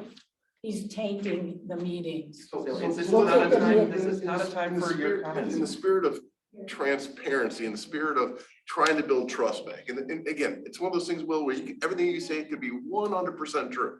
That's tied to it, but in the spirit of working together, in the spirit of bringing back our residents into trust, You want a resume, is what you're saying. Yeah. Okay, Yeah, all right, that's crazy, man. I didn't And ask, I some mean, this applicants. is somebody this is somebody who's been retired for a long time. I didn't ask him for a resume because I figured He he could write probably a hasn't. letter, he could show up and answer Well, questions. yes. Did he apply? I No. went out, I reached out to him as someone when I was doing recruitment, because I'm telling you, it's compensation commissions are not things where you get a lot of applicants. So why don't we all make a commitment over the holiday period to push out compensation commission, okay? We'll put it on next door, put it on your social media, and get people to apply through our website. This is, well, I think that's reasonable, man. I mean, it's not, again, it's not a just hill to die on. outreach. It's a way for us to work together and a little bit of a give. I don't think you did anything malicious here. I No. don't think anything bad at all. You just made some assumptions, all good, all cool. You're part of our team. But let's do the right thing. And the right thing is to probably open this up for we'll fast track it. To your point, let's fast track this for the next meeting. Everybody, so we'll open it up, like you said, put it on our website, All right. next door, whatever we gotta do. To move this along, I see where we're headed. Why don't we just table this to the Table. January 10th Yes. meeting? In the meantime, it's incumbent upon us to make sure we get the word. And both And appointments. I will. For both. Let's say for both I will appointments. seek, yeah, of course, I will seek a resume from Jim Dries. Awesome sauce.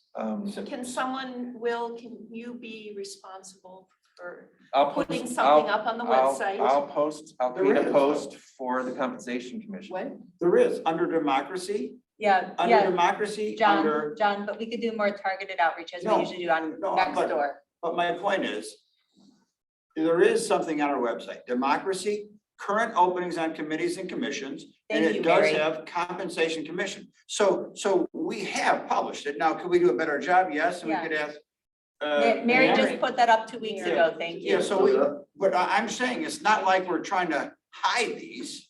John, I think that's been up we longer know. than 2 weeks. But in any I know. case, I think we have a motion to Yeah. table. Is there a second? second, So motion to table by Hathaway, second by Palmer, to table to the to 10th. table to the 10th. All those in favor say aye. Aye. Those opposed. All right, so let's move along. That brings us to J6. And this, I believe, I don't know if Mark or Kathy, you wanted to introduce. Well, I think we were gonna have Amy Sell speak briefly. And then we were gonna introduce Mark Thompson. Okay, so Amy, would you like to come up and introduce? Hey. Hello. Hey. Or Mark, do you wanna, should we just? Yeah, you come with the team, sure. I don't. And 10? Thank you. I think it was like an Italian family. Yeah, argument, but there's still love in the air. That's back up. This is my typical Sunday. We're making sauce, making gravy.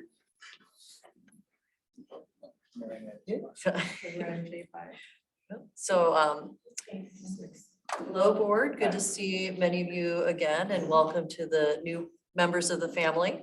I've had the honor of trying to support the township in a variety of ways over the years, and now I am Pleased that you all have gotten to know Mark Thompson. I got to know him about 2.5 years ago when I recruited him to come to the city of Fraser as the interim city manager, where he worked for about 10 months. And came into a situation that had a variety of opportunities, and he did a great job facilitating through some transitions there. I know he's also worked recently at the city of Ann Arbor, and I got to work with him a bit there and as they were a client at the time. And I think his professionalism and knowledge and temperament are a wonderful fit for organizations in particular that are going through transitions and could use kind of a steady hand to get things done, not just be a caretaker, but to move some things forward while also accelerating other recruitments to build out the team. And so I'm happy that you've had a chance to get to know him. Okay. And Mark, please. Tell us about yourself, Mark. Well, this is my 6th trip up to Scio Township, so I don't use the GPS anymore. And I have met everyone in person except Mr. Brazo, who I've had several phone calls with and a Zoom conversation, and some of you I have met twice. I would say to you that everyone has been extremely gracious in my one-on-one meetings with them, and perhaps just like a family, one-on-one, it is the dynamic is there are different dynamics as it relates to individuals and the groups. I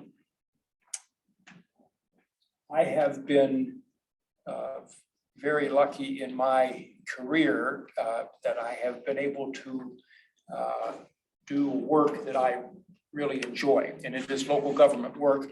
I have said to a host of people that not only have I been lucky, but this work is sort of in my blood, and you know, I have done it since 1978, which is, you know, the other day someone was talking about how long 1991 was, and for some reason that was a long time ago. Well, 1978 is when I started doing this work. Most of it, excuse me, virtually all of it in Ohio, about 42 years in Ohio. And then, as Amy said, 2 interim positions. I retired after 28 years at the most recent place where I worked. And I still live in that community in the Toledo area. It's the village of Ottawa Hills, and it's 52 miles from my driveway to this parking lot. So the bad news is I'm an Ohio born and bred person, and I know that's, I thought there was like a checkpoint, but I haven't seen it yet. But I heard you are a Michigan Wolverine fan. That's correct, You right? may have been misinformed in that Oh. regard. That is a prerequisite. We'll get all the problems out on the table early on.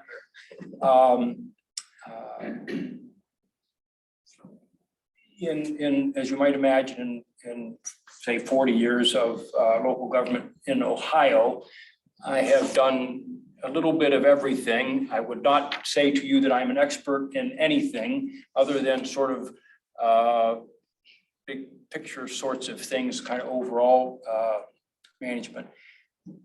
I am proud of what we've been able to do, and I take some sense of responsibility for it. In the community, most recently where I worked after 28 years, I ought to have influenced it, or I should have been there. 28 years, you ought to have some influence, I guess. So we were able to create a circumstance there, a situation there where our citizens felt that the local government was their advocate and an asset for them. We went out of our way to encourage people to call our offices, even when it wasn't a governmental kind of issue. If you have a problem, we want to be a resource for you. We want to be the first place you call, not the last place you call. Now, the nature of that community allowed that to occur. It doesn't work everywhere, but it worked pretty well there. And my sense is that the citizens in the community there felt like their local government was an advocate for them. So I could go on about that. You don't want to hear that stuff. I'd be happy to answer any questions. I would say to you that some of the issues that I saw here today, perhaps maybe some of my experience can help. Don't know that. We could certainly try. If I were you, I'd be asking this question: how much township experience do you have? And I would say to you honestly, none. I would say that my local government experience, there's a lot of overlap. It's a different form of government than this. So, but I want to be honest with you about that. Township in Ohio or township in Michigan, the answer is 0. You need to know that your constituents might ask you that question. You now know the answer. But fundamentally, local government's supposed to provide citizen service to the citizens who live there, and the people passing through, and important for the quality of life of those folks, whether that be flooding or making sure that when you turn on the kitchen sink, water comes out, or that if you have a medical problem, the medical people show up, the roads are passable, what have you. So that's what local government's about, in my estimation. Sounds as if there are some issues related to finance here, and that might also relate to having 3 new board members. So there are different levels of knowledge, I guess, and experience here. One of the things I would try to do is make sure everybody had this sort of the same fundamental level and a comfort level that they knew where the financial situation was. And I'm not trying to be critical of the existing situation, but that's just important for everybody so that you can make intelligent decisions as you're looking forward.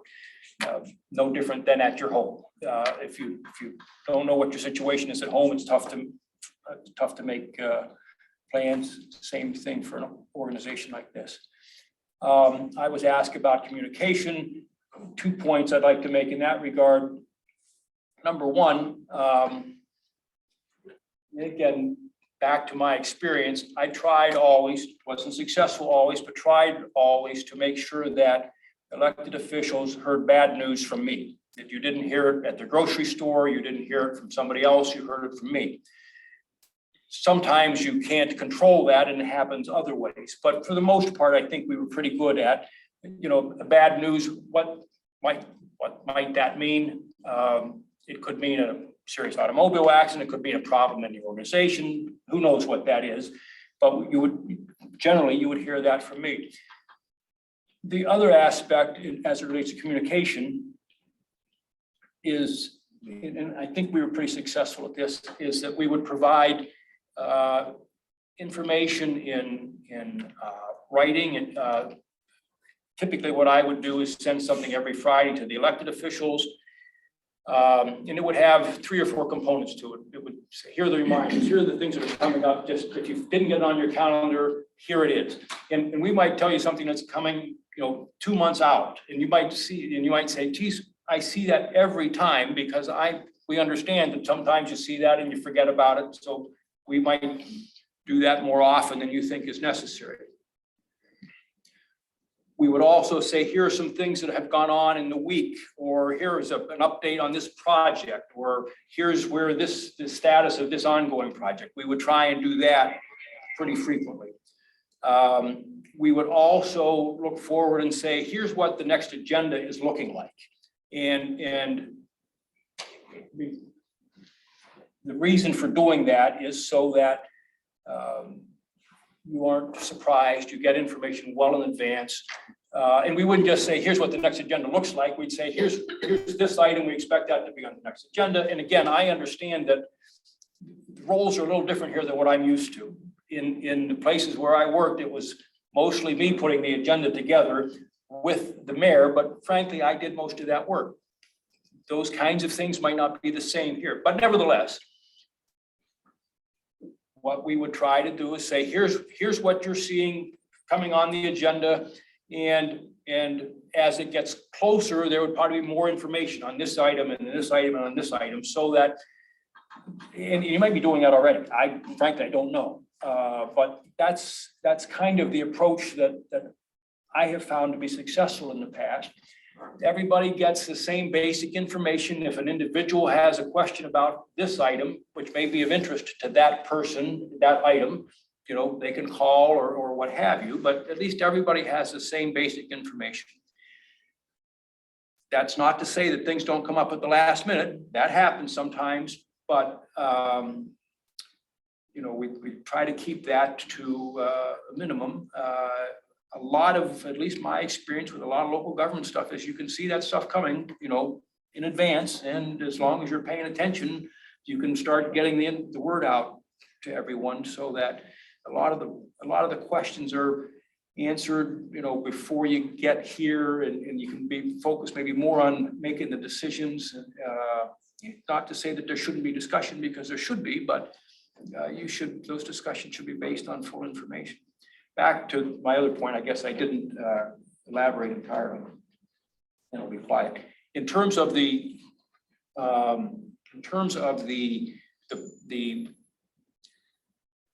you know, problem that comes up, or just something that you need to be aware of, it wouldn't be unusual to send a text to, you know, hey, here's something that happened you ought to be aware of, and don't want to wait till Friday. Or if it's something that want to, you know, call your attention to. I understand what it's like to get an email every Friday, say, you send us another email, fine, you don't look at it. You know, a text maybe is a little more attention grabbing.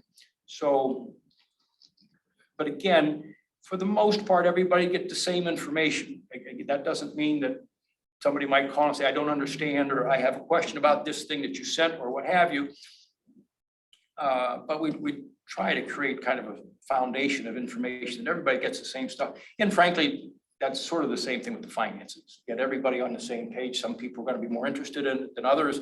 Somebody's going to say, here's a $21 check for an overage on a credit card. Why didn't we pay that bill on time? Fair question. Some people are going to be interested in that. Some people aren't. Who knows? Anyway, I'm done talking. I'll answer any questions. And by the way, appreciate you obviously making the trek, the 52-mile trek up here. Thanks, no problem. Questions by the? Well, I know Trustee Knoll had a question. yeah, I had a question, but you already answered it, because I mentioned that I would be asking it. But I was impressed with your comments on communication when we spoke. And I wanted you to elaborate a little bit more on the communication, but you did it already. And I You appreciate. tell my wife you were impressed with my comments on communication. You should be able to tell her yourself. I welcome the regular, consistent communication from the interim manager. I mean, I will look forward to it, and I will have questions, but I think that will help all of us going forward. So thank you. My experience is it helps me as well. Yes. It Yes. works both ways. Yes. Just for the edification for the residents, all of us interviewed Mark extensively. I mean, we all had different agenda items and what to interview him for. Obviously, it wasn't my about statutes and process. That probably wasn't me, as you guys can probably all guess. I was more concerned about critical thinking.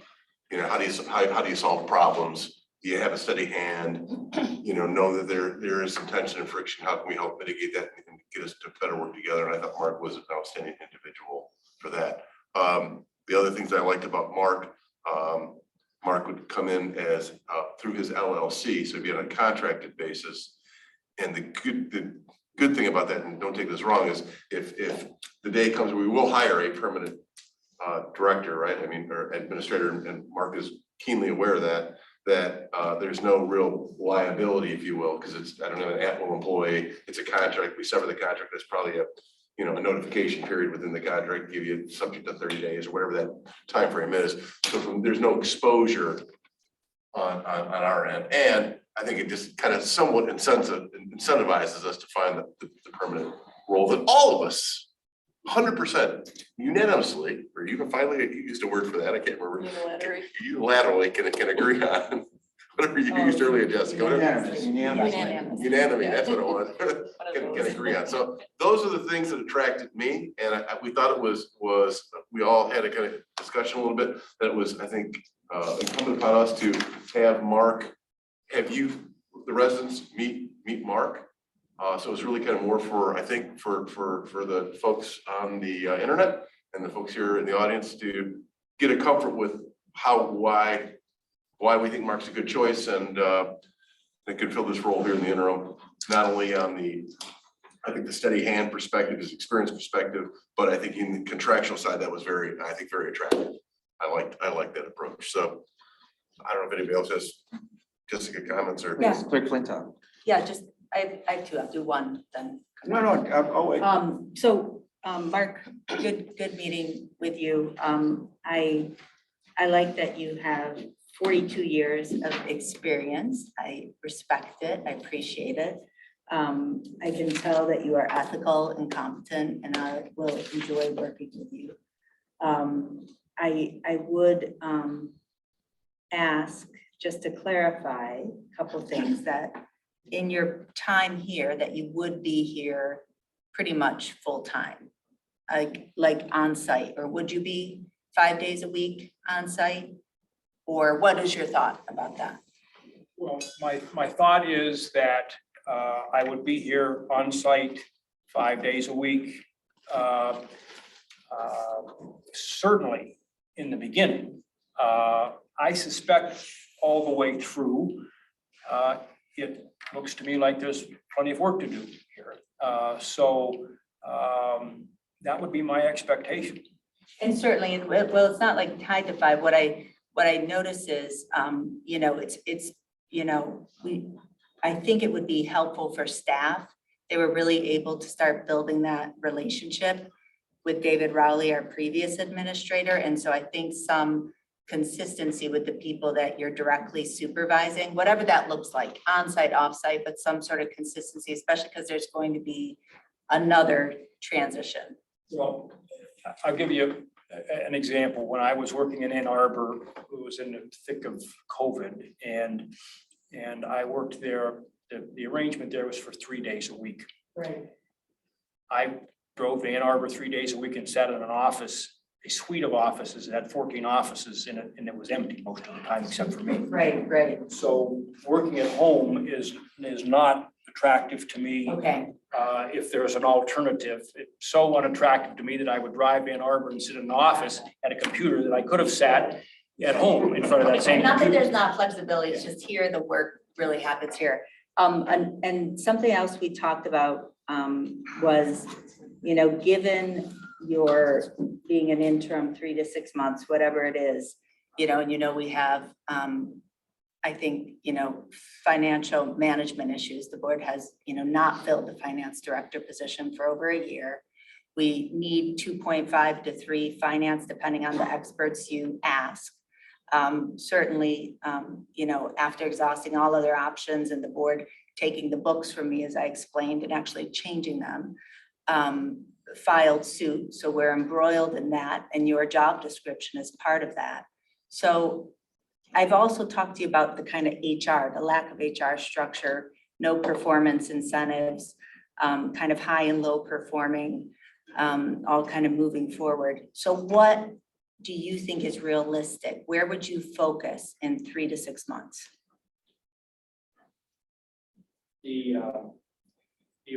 I've done interim work 2 other places. This would be the 3rd.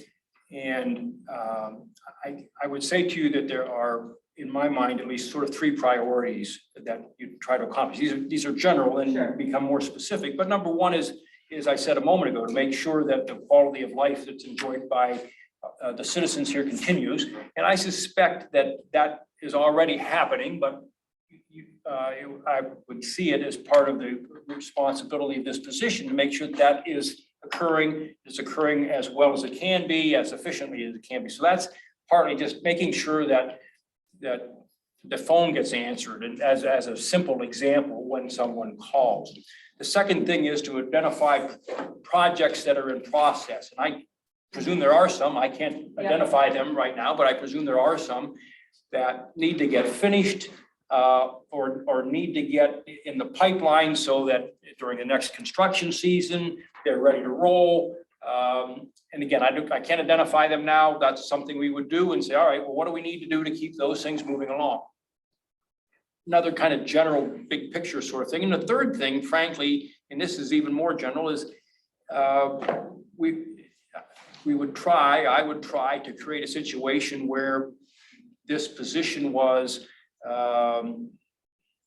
number one, attractive to, and number two, a permanent person would have a reasonable chance for success. Now, what does that mean? Maybe that means putting some structure in place for whatever. Personnel, you and I talked about personnel files and things of that nature. Well, that seems kind of mundane, but organizations are built on structures like that. Right. So somebody can walk into them. One of the communities I worked for, well, Fraser, we didn't have any purchase orders. It was a $25 million operation and there wasn't a purchase order in the place when I got there. So we weren't sure. And it's probably wasn't as bad as I'm making it sound, but the processes for purchasing things were unclear, I guess, in the absence of purchase order. So we put that in place. Is that a big deal? On one hand, you say, well, that's a bureaucratic thing. On the other hand, it's a foundation that the organization's built upon. So that might be, I'm not suggesting that's the situation here, but there might be those kinds of things. And if there aren't, that's fine. We'd move up to the next layer of things like capital improvement plans or staffing levels or what have you. We'd have to, in my mind, there's some part of evaluation of what's here now and what kinds of things do we need to address. So, and I can't address the situation kind of until I get it. When are you available to start? Well, if we say, yeah, I guess we would say no, it doesn't matter. But if we say yes, when would you be available? Well, I guess there are two answers to that question. Immediately, as soon as we can, as we've said, there's a contract. The details on the contract. Yeah, but aside from that, possibly late this week, possibly next week. I think it's probably unlikely to be ready this week. January 1st, Or no? the start date. Well, I can start sooner than that if we get the pieces put together. That's all. Okay, possibly before Christmas? It's possible, yeah. I mean, I'll be. Okay, all right. And then, because we've got, it's the holidays now, we've got an interim who has announced that he's gonna be stepping down. And what do you envision that you would need, or that would be a good idea for a township to transition from one interim to another, as far as a succession plan or an overlap or the sharing of information, policies, procedures, things like that? I have not spoken with, you and I had a brief conversation about that, but I've not spoken with Mr. Murphy or anyone else. I would look forward to a transition period of time. And I'll get to now my second big weakness, aside from being an Ohio native, which is probably at the top of the list. The next weakness, I guess I should say not a strength. I shouldn't be sitting here identifying my weaknesses, but an area where I would need help in terms of a transition is some aspects of the technology here. I understand Mr. Murdy is well versed at that. So that would be an area where I would hope to use some of his expertise, in addition to perhaps some contacts in the area, and in addition to some of the scheduling and what has to happen when sorts of things that wouldn't just necessarily be Jim, but other folks as well. So whenever you leave, what are some bullet points or what are some things that you could look back at as having been a success here? Like what are a couple things that you would like to do to be a success here in Scio? And you've seen some of the division. We can't appoint someone to a board. We can't approve an agenda without 40 minutes. And a ranker, I'm a part of it too. Or we can't appoint someone to a commission because there's factions and you're gonna get drawn in, or people are gonna try to draw you in. What are you gonna do to keep in your lane, your role, so that you can be the success that you wanna be? And just for people out there and people here, I worked with this guy a little bit in the city of Ann Arbor, and he had a great reputation. He wasn't in my portfolio, but the people that I work with, my colleagues, she had great things to say about him, still reaches out to him for advice. And so he had a stellar reputation in his work for the city of Ann Arbor, and Amy can tell you about his work at Fraser. So I have good things to say about you and belief in you, but what are you gonna do in Scio? How will you be successful? Well, I guess if I were, on my last day here, looking back and say, well, did we make any progress here or not? I guess I'd first of all say that the two places where I worked as an interim, in an interim capacity, I think we can look back, and I'll be honest with you and say we made some progress. There's still a long way to go both places, okay? And I suspect that that will be the case here. Now, what would progress look like? And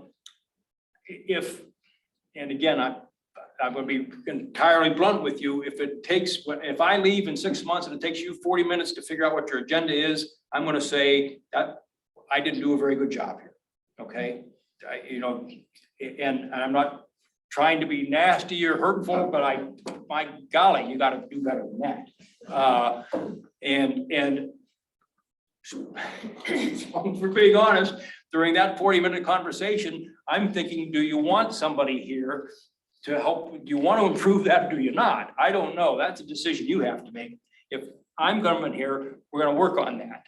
And if you don't want to do that, that's okay too. But then you don't need me. And I'm not trying to turn anybody off, but that would be one thing. At the end of my time here, I would hope you'd all have a basic understanding of what the finances are. I will tell you that that's not always the case. And it seems to me that there's some room for improvement here too. And again, I'm not trying to be critical of anything or anybody. That would be a second thing. The third thing is, in my mind, that the people who work in the organization will have some feeling that if they come to work every day and they do their job and they do it well, they'll be supported, they'll be recognized, those efforts will be important to this organization.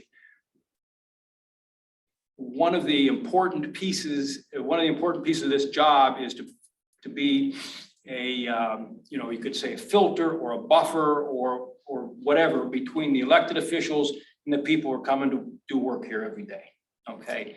I don't think it's fair to them, and haven't met anybody. So I'm talking about a group of people I don't know, but it's not fair to them to have to come to work every day and feel like they're not appreciated, and maybe they already feel that way. But I can tell you that if the leadership is struggling, the other people in the organization, it creates some discomfort for them. And they need to know that there's somebody who is going to be supportive. So I guess that would be a third thing. It'd be nice if the citizens said, boy, this is a sharp, smooth running organization. I'm not sure we're gonna get there in 6 months, but we can swing at it, right? We can head in that direction. Anyway, so that's three things that comes. If I could follow up on one of the questions that John posed, because I think this is crucial to how we phrase, it may be crucial, I don't know, to how we phrase the motion for this item, and that is, if you were to start right away, would the period of time between now and when Jim announced that he would step down, would that be sort of like a period sort of ramping up, kind of like where you were doing that kind of orienting yourself to the situation, drawing on Jim's expertise in some of the areas where he's got expertise like IT, and then sort of stepping into the role in a full-fledged way on February 1st, or do you see some other timeline? Well, again, I don't know the nature of the discussions you've had, but I'll tell you what I think or what makes sense to me, and that is if I'm whatever day it is that I would start here, that'd be day number one, and it'd be 8 hours that day, it'd be 8 hours the next day, and from there on out. And what I think might work well is that Jim help out a day here and a day there, or a couple of days here and a couple of days there, because otherwise what happens is if both, and again, I've had a fair amount of time with Jim, and I can see that he's a great asset to the organization. I can also see though that if he and I are spending 8 hours side by side, pretty soon I'm gonna reach a saturation point in terms of, he's gonna tell me this, you need to know this and this and this and this and this and this, and after about the third thing, the rest of it, he's gonna have to tell me that again anyway. So I would rather have it, and I don't know what your plans are, but, a day here and a day there as needed, as opposed to, I think where he's getting to is assuming that you start now is assuming that Jim leaves on February 1. Is that enough of a ramp up period for you? In my mind, the answer is yes. I think. Well, I guess I was trying to get at is how is this going to work? Jim leaving on February 1st, you coming on board whenever you come on board. How do you see that? And I think you sort of answered it, that you would be expecting to step into the role full-time, and that you would be drawing on Jim as kind of someone to help orient you, but you would be the township administrator from the day one. Yes, sir. I guess I did not understand your question, that was your question. That would be, I don't think you want to have a situation here where there's some question in the mind of anybody who works here, who's the right person? Yeah. I understand your question. I did not. We did that last spring. Yeah, so that's, I think that's important for the people who work here to understand, who the administrator is. The other two places, Fraser and Ann Arbor, did you step into vacant roles, or was there somebody that transitioned you? No, they were both vacant. Okay. Donna, do you have any questions? No, I don't. I think they've all been asked. Quickly, Tom. Yes, you mentioned something about Jim having particular expertise on IT, and then Will mentioned it again. So what is that about? Anything in particular?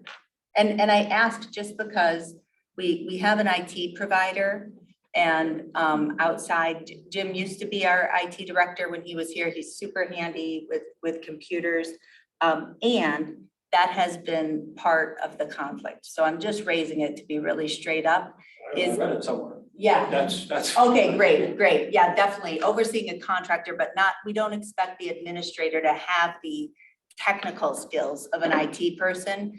We have that outsourced. And yeah, perfect. And I asked about that because that's part of where the board overreached in February by amending the township administrator job description by saying that the township administrator would hold ultimate authority over BSNA administration and accessibility. And I think I explained that to you, that's, putting on the administrator full administration of the assessing roles, the tax roles, and the financial journals and ledgers. Something I would assume, I'm not asking on the spot, but something I would assume you wouldn't want. And it's something that I have demanded that this board, change. So I'm not putting you on the spot about it, but I'm asking about the IT because, no, John, this is Well, important. you say you're not putting him on the spot, but you're gonna drill down on it. I'm not asking him if he would take over access in the way that Jim Murdy decided to. I'm not asking him that right now. We kind of all agreed on Saturday, we're gonna hire an IT person in-house that will report to you. No, we already have, but I'm saying that aside, because when we had the administrator, David Rowley, and we agreed on the job description from 2021 that we're in consensus with, this was never a problem until this board implemented these changes. But Jessica, we kind of already came up with this resolution, all that, I think, to work towards a resolution to all that on Saturday, right? We've asked you to create the CRUD, and I don't want to beat this up with Mark here, I don't think it's necessary. Well, certainly, But we came up with a way to really address your concern. And Mark, look, I know I'm gonna like Mark, working with Mark. I wanted to have, this resolved before we offered him a job description, because now we're at the juncture where we don't know what job description we're offering him, or shall I assume we're offering him the current job description, in which case, I will say, I support the candidate. I wanted this to be a 7-0, but because we'll be offering him the current job description, I will be objecting again, as I did before, because I don't delegate to this board. I do not consent to this board to delegate my responsibilities to another staff person. So full personal support, but I'll be objecting. And unfortunately, this won't be in consensus because this board is putting forth a job description that I don't believe is in line with statute. Are there any other questions from other members of the board who haven't spoken? So Mark, from what I'm understanding is that the IT part of it is a little uncomfortable for you. You don't have that background, or not as much as what the job description is. And I don't want to get hung up in job descriptions. I've seen 2 or 3 of them, and I'm not fully sure which one I'm. Being offered. But moving towards. In answer to your question, yeah, I would say to you that I've got lots of strengths. I wouldn't put IT on that list. So I'll make one further comment, I think, for edification. Hopefully address some of your concerns, and Will's concerns. So number one comes to IT. I've volunteered to go hire and find an IT person that happens to be my background, have them vetted. So we have internal IT support, IT admin that would report to you and would manage all those functions. Part of that is also making sure that Jessica does have full control and authority of the modules that she needs, so she can do her statutory duty. And that's with BSNA. Yes. So Jessica, I've asked Jessica to put together, hey, you just tell me what it is. I don't know what that is. You tell us, create, update, delete, access control list. Yeah, we'll do all that. Your IT person would be the person who would ultimately administer that. So I say system administrator, it's the administrator of a system. They just do whatever they're told, right? So that's the second thing. The third thing is, to Jessica's point, there are some things that will need to be modified. I do agree with in the job description there to you. So I would ask you to have some flexibility. Like you said, you've seen 3 of them. We'll have to come to some consensus on some of those things. Jessica has some legitimate points where there's maybe some overreaching things that have been done there that need to be readjusted. So the ask would be, work with us as we try to hash this out at the next meeting, which I committed to Jessica we would do, or we committed to Jessica we will do, and get those resolved in the next January. Wouldn't we need to do that before? Nope. Because he's gonna have a contract. No, we just said he's gonna have to That's understand. J6. He's gonna have to That's understand that we're Okay. going to likely make some changes in his job description. Okay. So I was just outlining it to your point. I'd like to follow up on something Mark said. We had a bit of dialogue earlier today. And the enterprise administrator access issue for the BSNA modules. Mark said it's standard in most workplaces and in industry for the IT person to be the only person, the sole person who has enterprise administrator Mhm. access. And we're in an unusual situation here where Jim has taken it. And yes, he was the former IT person, but he's no longer serving in the capacity of an IT person. We have NetSmart, we have an IT person. Well, and BSNA has. But So We are That's- getting that's- way I know, off it's- track. I'm not with on this the- agenda Let's, item. let's hold it. So we, Okay. I think it's time to take a vote now to whether we, let John Yeah, have one yeah, thing to so say. the other thing is, well, taking it, if it's part of his job description or for prior board, that's not theft, it was assigned to him, but be that as it may, whenever Mr. Thompson can come in, whether that's sometime next week or shortly thereafter, I envision that he's the interim administrator and Jim Murdy, whose service I value both as when he was a career civil servant doing the assessor and stepping up to the plate to help out his township, then he is in a subordinate kind of ancillary position of support and transition. Are we clear on that? Well, I think it's becoming clearer through the conversation. No, but That's I how it mean, works. but James, is that something you can live with, to help this man if we bring him on to help him transition to be successful? Absolutely. Yeah, I think so too, but but I just wanna make sure. Self-serving. I mean, it's not like we had, no, trust me, I owe you a beer for this thing, we all get it, but, there can't be two interims, there can only be one person, and if it's Mark Thompson, then it's Mark Thompson from day one, and Jim's gonna do what we asked him to do, and that's transition, whether it's for 2 days, or 2 weeks, or 2 hours, or whatever it is that those two guys think that they need to get things turned over. I think that's what we do. That makes sense. Thank you. And Yes. But it's not gonna be 6 weeks. I said 2 days, 2 hours, 2 weeks, whatever they think it is. I agree with you. And I don't think Mark Thompson wants that, and I don't think Jim Murdy wants that. Okay. So Kathy, I think you have Yes. a motion that we had Jim Fink help with. I would like to read and move the following motion.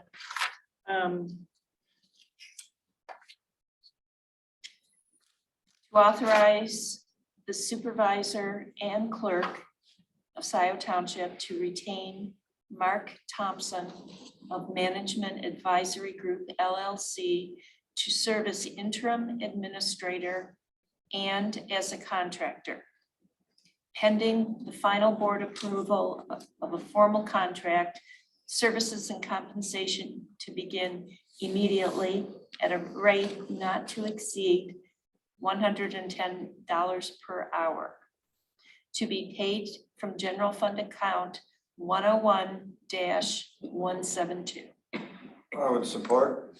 Moved by Noel, support by Riser. Unless there's further discussion. Just one question, one comment. Clerk Flintoff? Does your motion include any particular job description? It does not. Okay, Does- so the assumption is that we are offering the current job description. That's your assumption. Well, as one of two people negotiating the contract, I want to be clear from the board.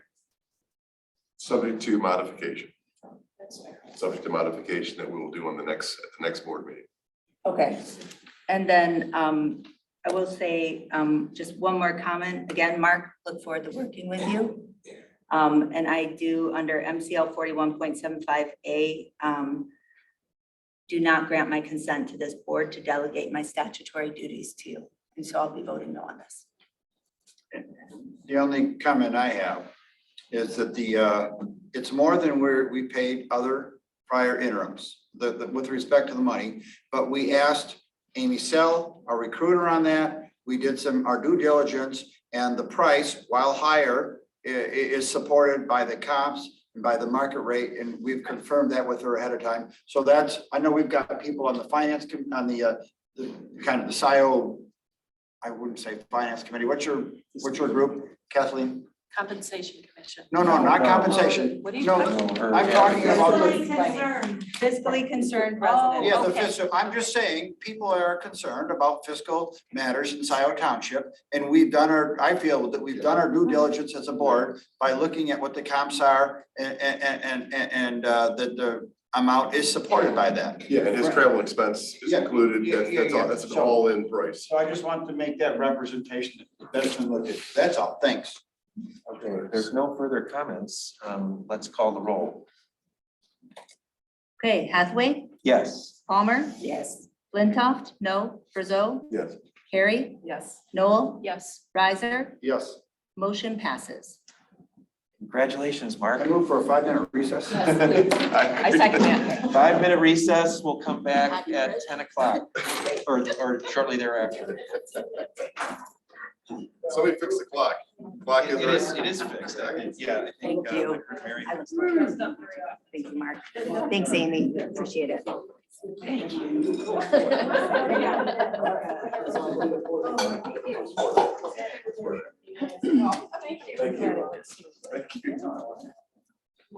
We'll get there. Thank you, Amy. Hi. Yeah, nice to meet you. Yes, he's great. Yeah, so hopefully we'll get our act together here. It's gonna be a process, but you know, we're making some, right? Little, baby steps. Some tense moments here tonight.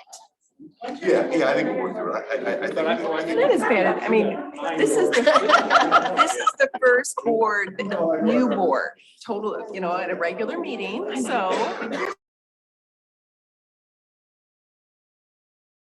So we're back from our recess. Now continuing on with the agenda, the next item is agenda item J1. This is possible action renewal of SEMCOG membership. And Jessica, I believe you put this on the agenda. Would you like to introduce it?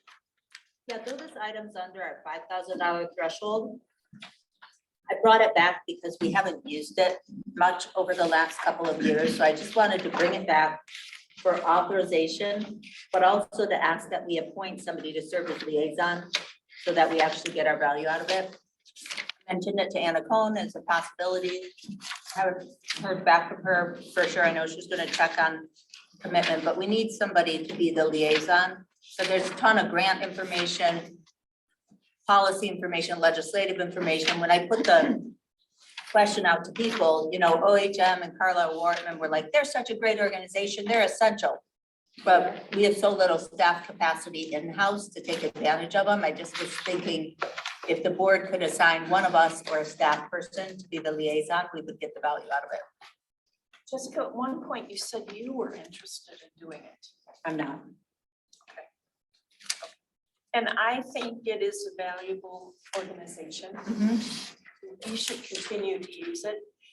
We, even if we can't assign somebody to be the liaison, I think there is value in continuing. Well, I think you served know, as a it was liaison me. for a Yes. while. Yes, for a couple of years. When Galvin took over. That's right. Well, what do you think, given your past experience, what kind of appointment to it makes most sense? Is it someone from the board or is it someone? Somebody from the board. Okay. Yeah, possibly the planning commission. Yeah, it's a lot of planning, pathway stuff. They do bicycle, like all sorts of planning. There are meetings, there are periodic meetings, but they're usually in Oakland County or Wayne County. They're usually not in Washington County. They're fascinating. They have excellent speakers. Uh-huh. It's very interesting. Well, why don't we?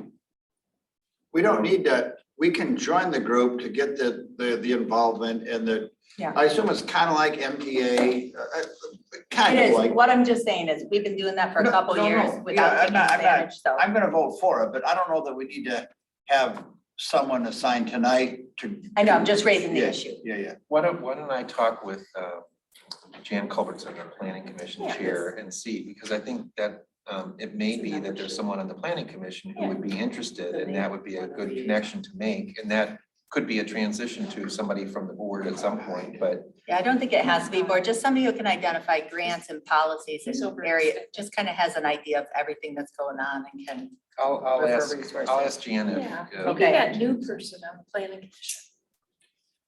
Jeff Newman? Yeah. Okay. Well, we'll see. This is the financial outlay. So we wouldn't use the model motion to appoint at this Just the time. second one, and I would make it to authorize 1-year renewal of Scio Township's membership in SEMCOG and pay the 2434. Well, I would second that. So moved by Flintoff, support by Hathaway, unless there's further comments. I think we have, because it's an outlay, we have to have a roll call vote. Hathaway, Yes. Palmer, Yes. Flintoff, yes, Brazeau, Yes. Perry, Yes. Noel, Yes. Riser, Yes. motion passes. And that brings us to item J2, which is the Sam Hill Restaurant Detail Engineering Review, SP number 22006. This is an item from the Planning Commission. I don't know that we have any of our planning consultants here tonight. I asked Doug and he said, oh, this is so straightforward. I don't think you need any of us. The motion talks about OptiFlow, which gave me pause. And I looked back and it looks like that's what Carlisle Wortman had written in it. So I wasn't sure if the OptiFlow was the only typo in that, or if the 8.4 or something more significant might be. Can someone confirm? I didn't notice that. So I'm uncomfortable because it says OptiFlow. And so I don't know if there was a copy and paste error of I'm bigger guessing- significance. I'm guessing that's what happened. Wait, what page are you on? The model motion. Model motion on the first page of J2. It mentions a different project, and I mean, I know we want to have, I would really ask again that our planner prepare these, and I saw, Will, that was actually copied and pasted from Carlisle Wortman's motion that they gave us, so it's a error that's been, it wasn't your original error, it was copied. Yes. Yeah. I just didn't catch it when I did it. Well, I don't know if we have anyone from OHM with us, because there's an OHM item on the I agenda. think Matt was gonna be here, Matt Parks. Is Matt on? Sure is. Let me promote him. Matt, are you tracking on us? I'm promoting him. Is there anything else in the record that would verify the 8.4? Well, it's probably in OHM's memo. Good evening. Yeah, it is. How you doing all? So 8.4 is correct. That OptiFlow is a total cut and paste issue. If you look at our engineering review letter in the packet, we have our normal engineering review, and then there's a secondary memo following that has an REU request breakdown. Essentially, 8.4 is because of the additional outdoor seating for the restaurant. Oh, I see. And that calculates exactly per Ann Arbor's table A. And it should just say 8.4 additional REUs to the Sam Hill project per the October 19th, 2022 recommendation of OHM advisors. So everything else is correct. Believe so. And I'm pulling up I the know, letter put you on right the now. spot. And it is our October 19th, 2022. So that's a correct date too. Great, thank you. Yeah. I looked, it's on page 261 of the packet, or at least my page 261. I know sometimes packets print out with different pagination. The only other item that we raise in our October 19th is we recommend approval contingent upon they're waiting for an Eagle permit. I don't know if we've received that yet, but that is fairly minor, and honestly, the majority of the improvements are all outdoor improvements. And they need to submit some structural calculations before construction. So we'll just hold up the pre-construction meeting until that's received.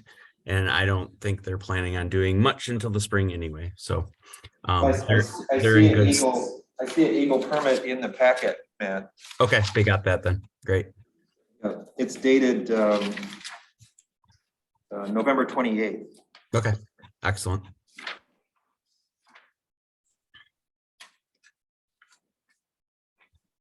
So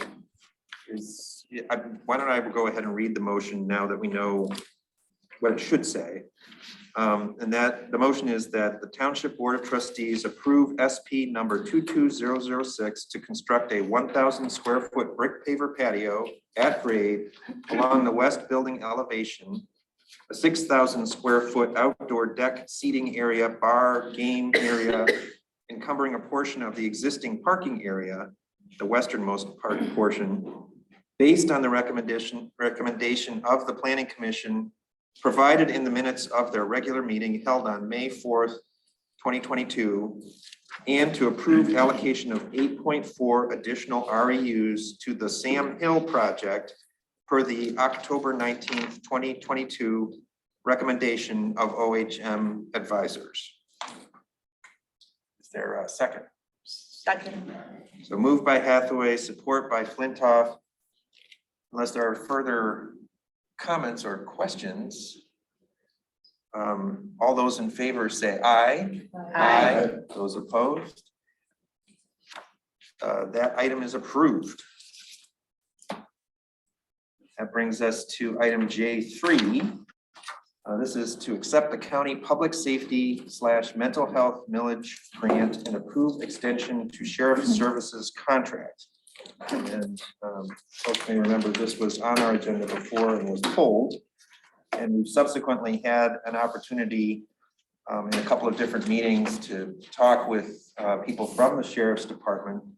And I think clarified that there really isn't room for negotiation, that this is sort of the standard contract that is being offered to all of the client municipalities who have sheriff's deputies. And I don't know if there's, Jim, you were sort of riding herd on this. If you have more that you would like to add. Yes, one of the concerns that we had with the sheriff was the lag time from when the 911 call was received next door and when the fire department was toned out. This was a big concern of our fire chief, and I agreed. So this was one of the things that we discussed with the sheriff, and they put us in touch with representatives from the sheriff's or the county dispatch. And in addition to that, they put us in touch with their counterparts over at Huron Valley Ambulance, who does the dispatch for all the fire departments. So somewhere in that mix, there's a lag time. We hope to have a meeting this morning. In fact, we had a meeting scheduled with all those particular parties, including our fire chief, somebody from HVA, and somebody from county dispatch, to see if we could iron out what, because that was a big concern, and it really still is. I trust that we'll get this thing, rescheduled in the next couple of weeks and get this all ironed out. It seemed like Sheriff Clayton was very motivated to make sure that this is working properly. So if we need to, I know we don't have to really sign this contract. I think it's the 27th, was it not? Well, I think they wanted it signed by the 27th or 29th. We could kind of hold off signing it until we actually had this meeting. Of January or Oh, December? no, I'm sorry. I thought it was December. December. So in any event, if we could actually hold off signing that contract pending that meeting to make sure at least we have consensus. Clerk Flintoff. So thanks, Jim. The chief and Jim Fink and I had a meeting with the sheriff reps this morning, and my takeaway on that issue, Jim, is that Chief Hood and the fire chiefs have already been kind of organizing, and it seems like the delay is with HVA somewhere in there, and so that it's gonna go beyond December. It's gonna be several meetings and I guess the EOC, is that the division of the sheriff? And so, Well, unless there's complicated, it's causing these issues. it sounds, my understanding is it's actually with HVA. No, it is Yeah, mine yeah, too. yeah, and so it's like just a matter of getting staffing and, everybody in the room and yeah, these are technical issues that really, I don't think anybody is a proponent of having these delayed no. calls to the fire department. It's just a matter of getting everybody to identify the Sure, problem. but I Work think towards it. this would be on a separate track than this contract, would be my recommendation that we go forward with the contract. I agree. And I think, my bigger concerns with the contract were, I don't know if you discussed this with the sheriff, Jim, was, that the county has shifted its burden. So there's always been a difference in the cost, that we pay. It's really this much, we pay this much. Because of the millage? Oh, hold on. So, and they used to make up that difference with county general fund money. And then starting 1 or 2 years ago, according to the county CFO, they started making up this difference, not with county general fund, but they started making it up with the public safety mental health millage funding, right? Which is accounted for within the general fund. And so Sheriff Clayton, came out, said, an effort transparency, let's just make it more clear that we're using the millage funding for this, which is a legitimate purpose for the millage funding. Though I think countywide, probably to our residents, like maybe when I voted for the public safety and mental health millage, I thought we wouldn't be supplanting county funds with county funds, but we might be doing something new, additional, or different. So I will say, from a policy perspective, I don't like this. I don't like that that we are supplanting county funds with county funds. They're saying that was happening anyways. We have no choice in it. But what it does is it puts us, Scio Township, on the hook to, work with everybody to get the renewal of the public safety mental health millage, and that will be in 2026. So we talked, because as you know, the Police Services Steering Committee has been dormant for so many years, and that's the group that was all the contracting jurisdictions that came up with this methodology, and that made the agreement that we would, provide the substation at no cost, come up with this methodology, kind of standardized services, which is a good thing, but it's been dormant. So starting in early 2023, they're going to reinvigorate that group, which I think is critically important that we be at the table and that we be talking to them about, what this is going to look like in the future. What are you proposing? So what I'm saying is that, I'm proposing that we go forward and approve this, accept this grant money, but just understand that we've got to be really engaged in this group, and also that we're gonna basically need to get this public safety mental health millage through. Okay, so and approve it and basically get our money's worth. That's kind of what I'm hearing. Make sure. approve it, get our money's worth. And I think by 2026, that's when we're gonna be in a really much better position to look at how do we fund our police services? Because it's the biggest thing in our general fund, but that's when there's gonna be some shifting done. And so it'll be a good time for us to. In 2026. So, we've got our Fire Services Guidance Committee that's looking at how are we gonna deal with fire. So it was kind of nice to hear that timeline, because it made more sense, because that'll be kind of the natural time that can also look if we need to do something differently with how we fund police services. We're gonna have that information by 2026. Okay, so I'm hearing that everybody kind of, hey, we can't really change it, even if we wanted to. It sounds like we just have to be diligent. follow Yeah, up, and be at the right here. table. Yeah, just make sure we be at the table and squeeze the juice out of the orange as much as we can, but we should probably approve this. Oh, yeah. Yeah, All right, so I let's- think we let's move should. forward. So the motion is to adopt the attached resolution extending the service contract with the Washtenaw County Office of the Sheriff and accepting the related grant reimbursements as set forth in the October 26, 2022 letter from Sheriff Jerry L. Clayton, and authorize the Township Supervisor to execute said documents. Is there a second? A second. All right, so moved by Hathaway, support by Brazeau. All those in favor say aye. Aye. Aye. Oh. Oh, This is a contract. you're right, it's a contract. I'm sorry. We do need a roll call. We do need a roll call. Roll call. Hathaway, Yes. Palmer, Yes. Flintoff, yes, Brazeau, Yes.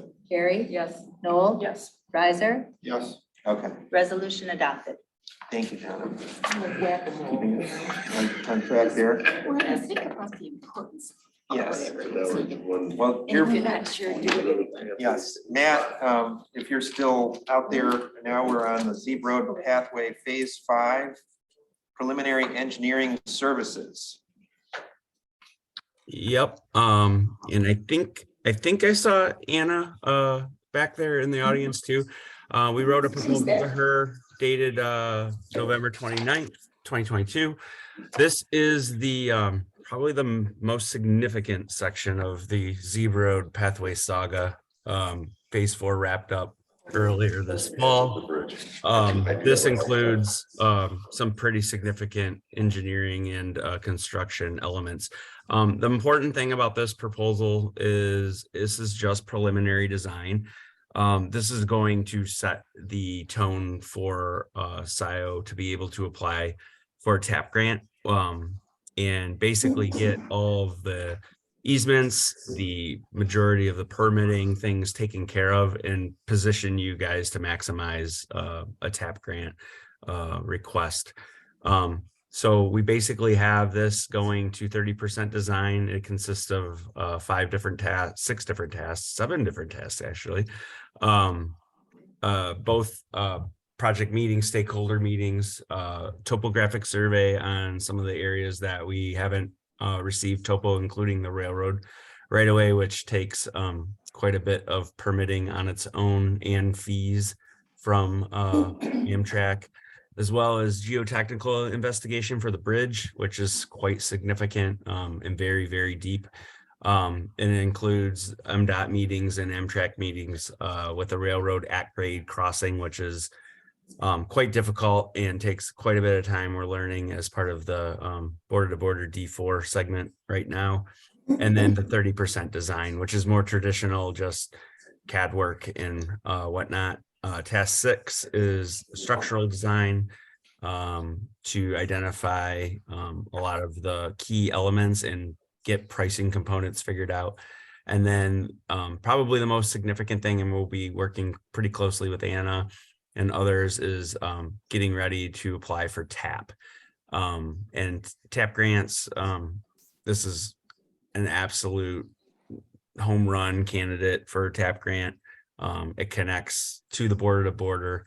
I think you'll be pretty successful, but we list a whole bunch of assumptions in our proposal. I think the key part to remember is this doesn't complete the design. This is going to take quite a bit of effort over the winter and the spring into the summer. Eventually the township will have to engage with the road commission if you are successful in landing a TAP grant. TAP grants have to be administered by Act 51 agencies. So to complete this design and take it from the 30% to 100%, the township will partner up with the road commission. And I think some of we'll include a kickoff meeting with them and engage them when that comes. And you can talk to the county parks and different agencies. Ipsy Township does it. They've done these grants before and the road commission administers them. And then the actual designs gone through them and they'll work out an agreement with you guys. But that isn't part of that. This is just basically setting the stage, getting the 30% design and being able to put together a really nice application to receive probably couple $1 million in TAP grant money. So to complete this work, this is going to be a pretty significant cost to complete this project, but it was all part of the vision when this all kicked off years ago. So I'll be happy to answer any questions. Just to clarify, the TAP grant that you're talking about, the Transportation Alternative Planning Grant, is that what is, okay, it's from the federal government. Correct. Right. Yeah, Okay. MDOT and SEMCOG administer and award those internally. So I heard you guys talking about your membership with SEMCOG. that would be important and help you get these types of grants. So aren't the railroad tracks east-west through Scio Township owned by the state of Michigan? Yep. MDOT and Amtrak operates on it. Well, I know Amtrak operates on it, but it's MDOT's the owner, right? Correct. So why do we have to negotiate with them for tracks they don't own? Well, it's MDOT, but a lot of it is the permitting for MDOT, and it's not the same as I-94 MDOT. It's rail. It goes under the Office of Rail, which Amtrak has representatives, and Office of Rail MDOT is a completely different animal than highway trunk line. Clerk Flintoff. Yeah, just a small edit to the model motion. It's just add to pay from 208-753-821. For the Z Road Phase 5. And Hannah, I think I checked this right. Can you say the number again? Sure, 208-753-821. Z Road Phase 5. Looks like we've received 375,000 of that MEDC grant, so the first payment of it's coming. Right. Yeah, I think the way the MEDC grants work is you get half up front and then you get the other half when you are finished. Yeah. You can, I mean, get. Yeah, no, like I said, I've liked that. I know exactly what he's talking about. That's gonna be a monumental project. I'm just even trying to envision how that would even work in my head. That's gonna be serious. Yeah. If you can only build half the bridge, then you could have to do an Evel Knievel kind of thing. Yeah, because right now you have to kind of go on the bridge with traffic to obviously go across, And it's right? not wide enough to safely do that. I'll move the model motion with my friendly amendment to my own motion. Okay, so we should read that aloud. To accept the attached November 29th, 2022 proposal from OHM for Z Road Pathway Phase 5 preliminary engineering and authorize the expenditure of $191,000 from MEDC enhancement grant funds received for this project. Specifically Fund 208-753-821 Z Road Phase 5. So that's moved by Flintoff, support by Riser. I'm gonna get one. Trustee Cherry. Yes. She wants support. Oh, I'm sorry. She can be support. I think the motion was already made. I was just reading the Oh, motion okay. aloud. All right. Sorry. Fine, I'll wait. Okay. There's some more coming. Who seconded the motion? I want one. Riser did. Okay, so unless there's further discussion, please call the roll. Hathaway, Yes. Palmer, Yes. Flintoff, yes, Brazeau, Yes. Carrie, Yes. Noel, Yes. Riser, Yes. motion passes. Okay, that brings us to J5. This is the agenda item to restore necessary authority to Scio Township Clerk perform financial reckoning and reporting for the township. We've already had some discussion of this earlier in the meeting, but Clerk Flintoff, if you would like to. Let me walk you through it. So this is a resolution to really start some of the long work of restoring the checks and balances, strengthening internal controls, regaining public trust, to restore the necessary authority to me to perform my core financial reckoning and reporting duties under the statute for the township. So you see some of the whereases, the purposes set forth. And I'll jump to the resolved to be clear, and let me walk you through it so everybody's super duper clear. So it'll do, basically what this does is it does 1, 2, 3, 4 resolves, right? It's got 4 resolves clause, all to do one thing. To take us back to July of 2021, when we voted 6-0, motion by Vogel, support by Flintoff, to adopt the township administrator job description. And it was at that time where the status quo was still in effect, where the clerk supervised finance staff. And then it was shortly after that, July 2021, we had that job description, we had consensus on. We had Amy Sell do a nationwide recruitment. We found David Rowley and we brought him in. Then a few weeks later, we had a special meeting, August of 2021. And that's the first resolved. And you'll see in Exhibit A, which I have here, it's the markup here. It reflects the changes between the August 17th administrator job description, which is proposed to be repealed, and the July 24th administrator job description. And you'll see just one small bit under finance where it was added and related financial reports. So that would be struck, and related financial reports would be struck. The second resolved would go to Exhibit B, please, which was Resolution 2022-5, which once again updated the administrator job description, not through the request of Administrator Rowley or through my request. It was again a split vote, Exhibit B, and this further changed the administrator job description. So if you look at Exhibit B continued, you see I put the markup here shows the changes between this February 22nd administrator job description proposed to be repealed in full and the July 2021 administrator job description, which I'm proposing we return to. The supervises was changed. The language was changed to be to include finance staff in this one. The other changes under finance, again, and related financial reports, oversee and prioritize the allocation of finance staff.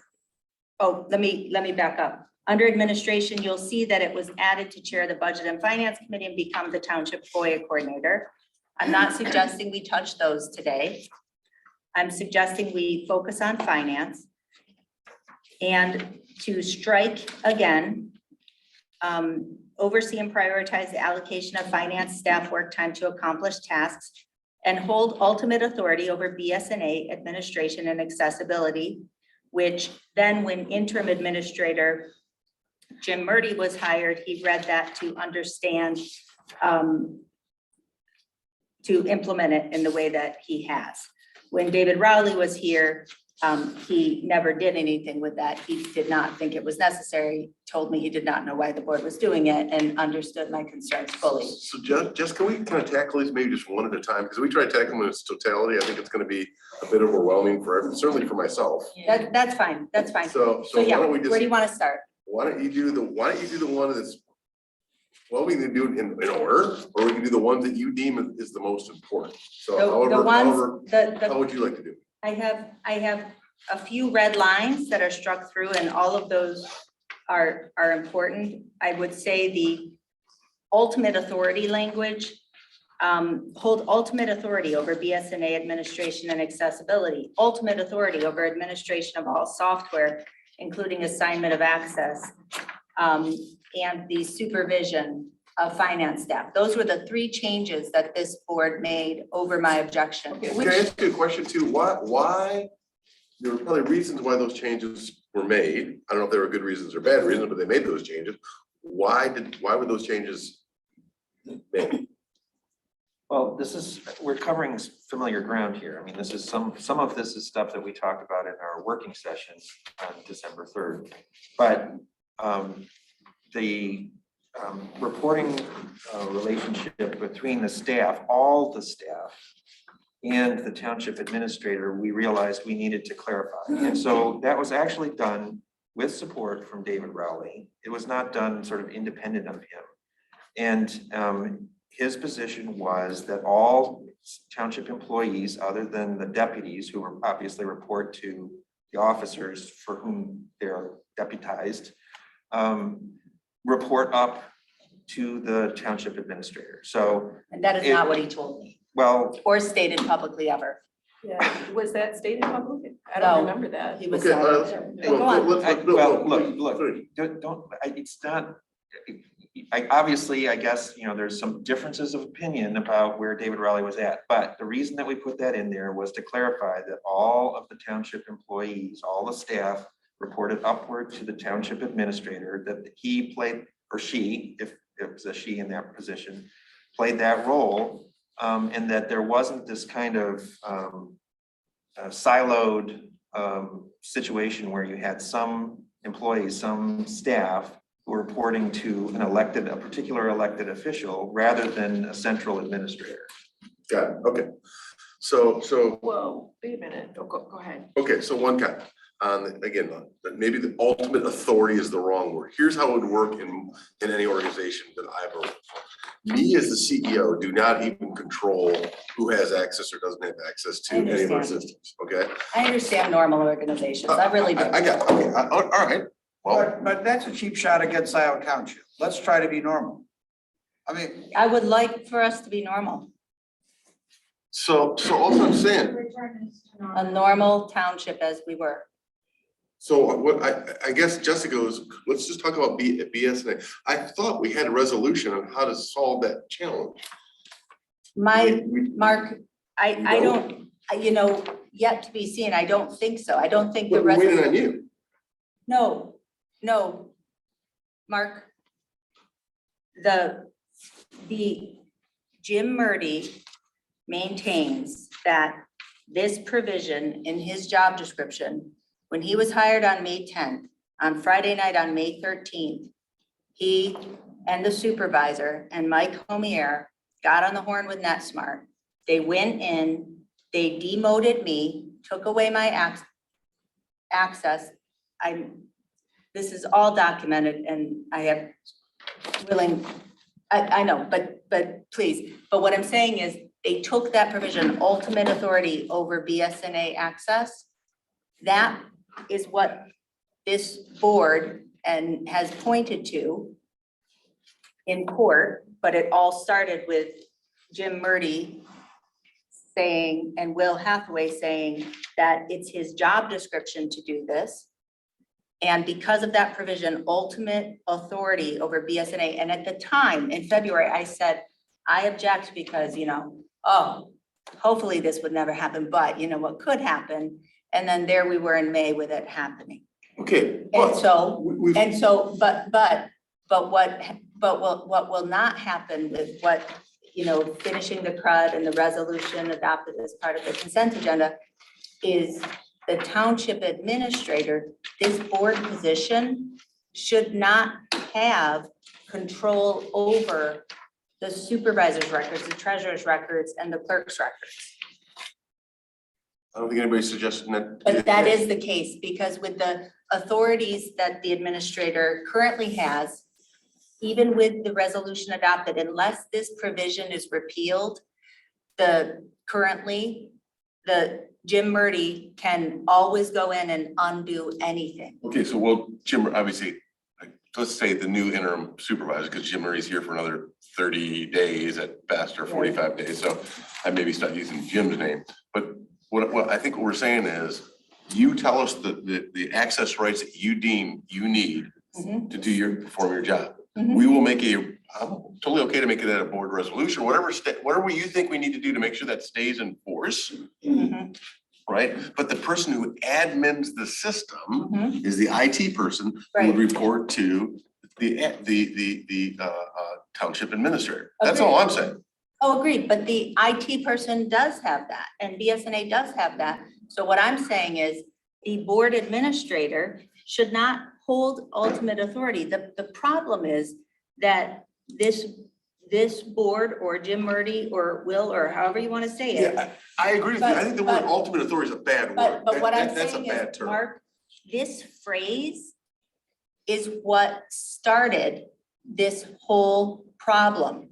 And until this board repeals this and repeals these, it's going to be there. And at any moment in time, any administrator can interpret it the same way. You asked me today a simple question I should be able to answer.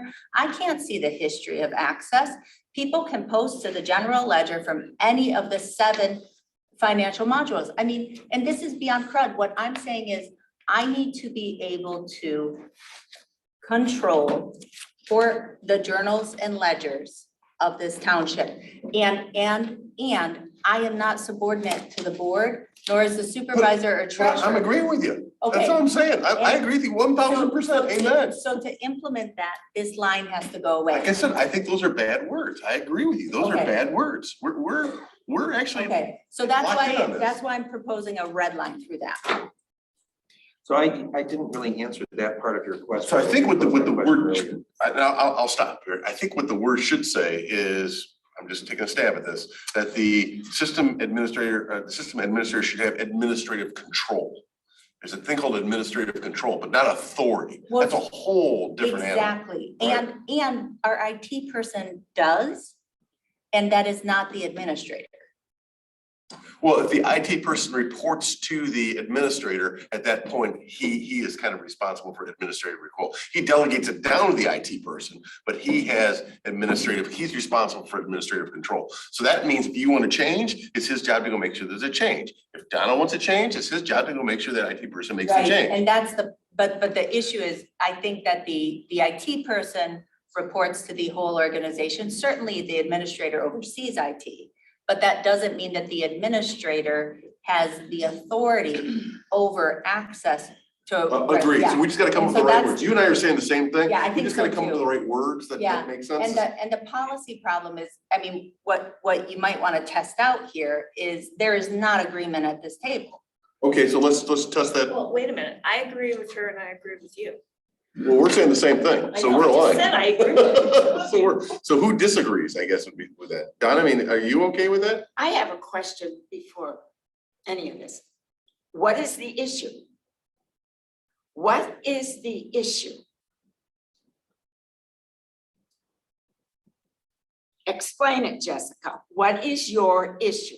My issue is that I, as clerk, need to be independent from the treasurer and from the supervisor and from the board in order to carry out my job. This township has not had an independent. But I think she's saying specifically, I think is what she's saying. You gotta And I give me a am. specific example. And so, for example, I need to be able to say, if I'm in charge of actually entering the vouchers, entering the journal. But you're not supposed to be doing that. Ma'am, you're not supposed to be doing that. I'm only oversee, not doing. And Donna, to oversee, I need, first of all, if I could be doing that. I am not a CPA, and so I'm not going to do that. However, I actually am elected, just as you are elected, to take in the cash and hold it and invest it as you see fit. I am elected to account for our money. I am. Oversee I the am. records, yes. Donna, that is not what the statute says. And I will say that just as you have, staff to help you carry out your duties, I need staff to help me carry out my duties. I mean, when you read 41.65, it's extensive. This is not just about keeping the records. This is about opening and keeping a separate account to make sure when the treasurer reports her cash and investment report, that I have a balance sheet that matches up, that I then have a revenue and expenditure sheet that says, and this is the. We've always had that. We've always had that, and that's always been the clerk's job, and this is one of the few townships in the state that has not had the clerk have operational control over the things for which she's statutorily responsible. When I came in 2019, I had full board support, and I came in and said, look, this place needs some help. I watched our budget process. I watched our lack of planning, our financial reporting, and came in, and the former board supported the reforms. And then we're moving along here, and then the in-between board, put some brakes on it. And we need to keep the checks and balances in place. So what I need to do my job, Donna, is where there are journals and ledgers, which is in 7 of the 8 financial modules. The 8th is the PO, which I need to have responsibility for in order to present the claims for payment. I, as the one personally responsible, elected to do this job, require to have sole authority over who can make changes to the journals and ledgers. And under this model, I don't, and that was proven in May. And since then, in ways I don't even yet know, because I can't even see a full audit history yet of everything that's changed.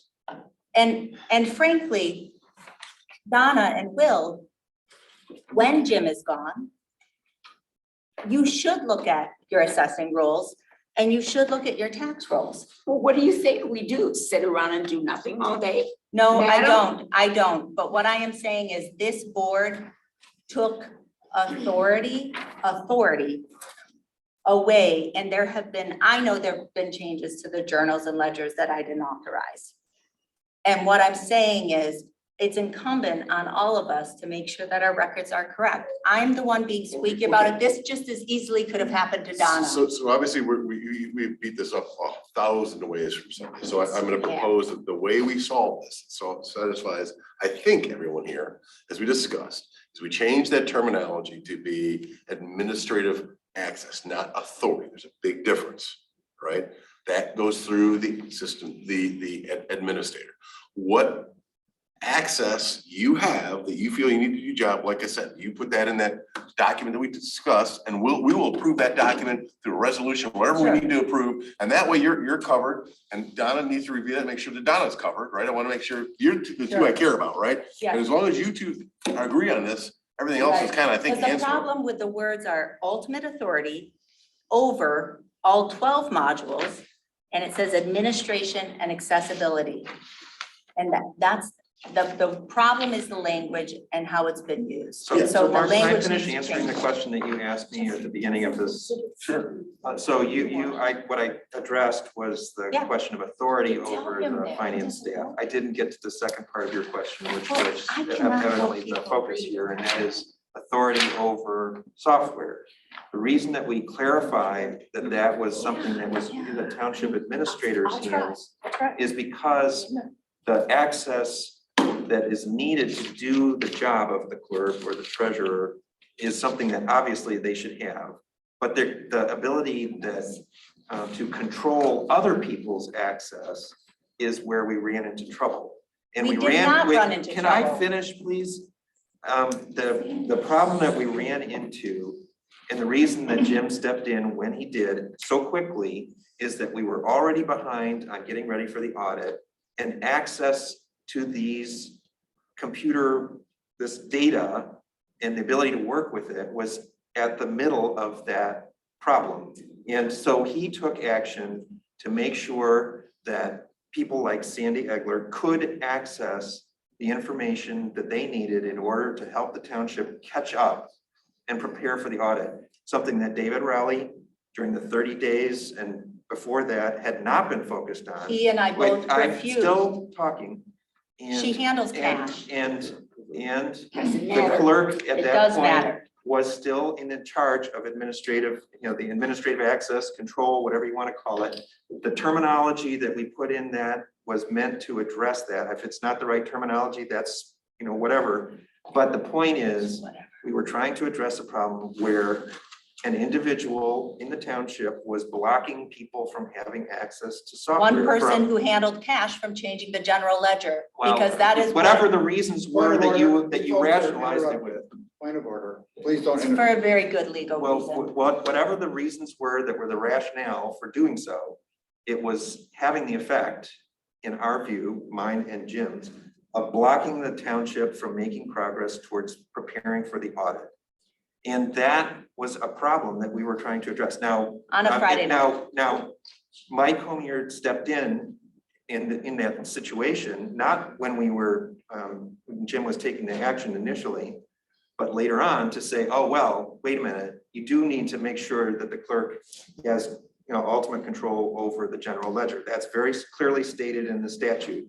No, So that was an adjustment that was made later, and Jim can speak to the timing of all of that. you But can what- but read what about, that is hap- not but even what our but township what attorney happened- said. What happened, and the reason that because this was referenced when we talked about this before, the reason that I stepped in and started communicating with our IT contractor, someone it's true, I hadn't had much to do with, is because trustee Noel reached out and said, oh, no, the township administrator doesn't have this authority. You need to take that away from him. And so I had to reach out to the IT person and say, no, actually, here's the job description approved by the board. Here's the minutes of the meeting where it was approved. It says right here that the township administrator does have this authority. And so that's how that whole communication kerfuffle happened with the IT people. That's the story. That's the reason why there's this tension around administrative control over who has what access. Now, I think the solution that we embarked upon on December 3rd is a good approach, is to actually look at the objective criteria, like what kind of access does the clerk really need in order to do her job, as opposed to what kind of control would she like to have in order to regulate what other people can do. I need to say a something. conversation. So I want to say something. Yeah. Point of No. order, I haven't spoken yet, and we get to go round table. Yeah, let's do that. For our own rules. I move that this matter, J5, be referred to a committee of 3 people. And that's a committee comprised of Mark Brezzo, John Reiser, and Kathy Knoll, and that we are to report back on our findings and make recommendations on this topic in working with Mark Thompson before our January meeting, at least a week before. That's my motion, to refer to a committee. It's getting at 11 o'clock, and at 11:01, my motion is going to be to adjourn. So I'm removing this and I want to give Ms. Cohn adequate time to get what she needs to be done on her thing. We're getting, tempers are flared. I don't think this is ripe for discussion. I think there's much more to go. So I'm trying to get it refer it to a committee. That is my motion. It might not have support. It might go down in flames, but that is my motion. I'll support it, John. So moved Because by we have to move Reiser, forward on this. moved by Reiser, support by Palmer. I think in the spirit of your motion that we should call the roll. Well, Whoa. my motion is debatable. Well, it is Yeah, debatable, I want to say, but that will push us for No, sure I past know. 11 o'clock. look, I want to say this. Mark, I gave you that because Exhibit C is what we started with in July of 2021. Look, I appreciate you 3 want to talk about it, but I don't think that's going to get us to a solution. Well, I think I can craft some language out of this Absolutely. that I think you that I can. think you guys can live with, or at least we can use that as a starting point and we can So modify. I think you can too. I will say the granulated permissions, David Rowley and I were working on it. We were undoing all these weird group permissions that Jim had done. And I will tell you that it can be done. Scio Township has never been sophisticated enough to put in place all of the granulated crud that you're talking about. And we can do that, Will. But I will say, Will, again, to this board, the arrogance of this board to continue to sit here and Will, tell me what I need or don't need. And I can lay that out better than any of you, Well, why but don't you do it? We gave you that task on December Will? 3rd. You haven't done it. You gave us Will? this instead, which is not what we asked for. Will, I'm doing it. I had to call BSNA to even get a list of all the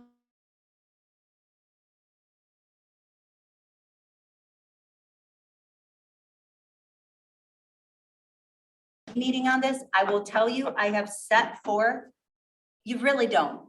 Well, You was- you're lecturing us about being arrogant and then you're treating us to a big But what I- helping but of what I- arrogance from you. But what I'm saying is, not you as individuals, I am saying this board, no board treats any clerk like this, except this one. So, Well, wait, us?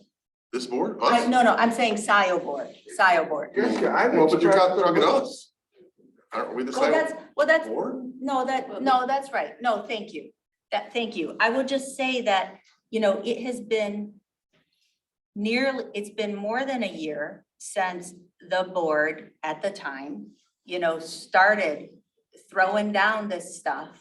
And it's all been not to further reform, not to better this organization, but to block reform, to reduce transparency. So And so at some point, so what I. look at all the changes happening and since you've had these 3 new board members. I mean, we've made some good progress. I but agree. We're trying to do that. I agree. I need you to please, like Riser, when I have a resolution that has marked exhibits, you gotta read and I understand looked it. at your exhibit. I can talk about what I don't like about it. That's but I'm fine. try- No, I'm not trying right to- now, not right now, but I'm trying saying to- at the beginning of the meeting to be like, oh, this is over, this is confusing. I mean, guys, please. Jessica, I said the same. I know you thing. did.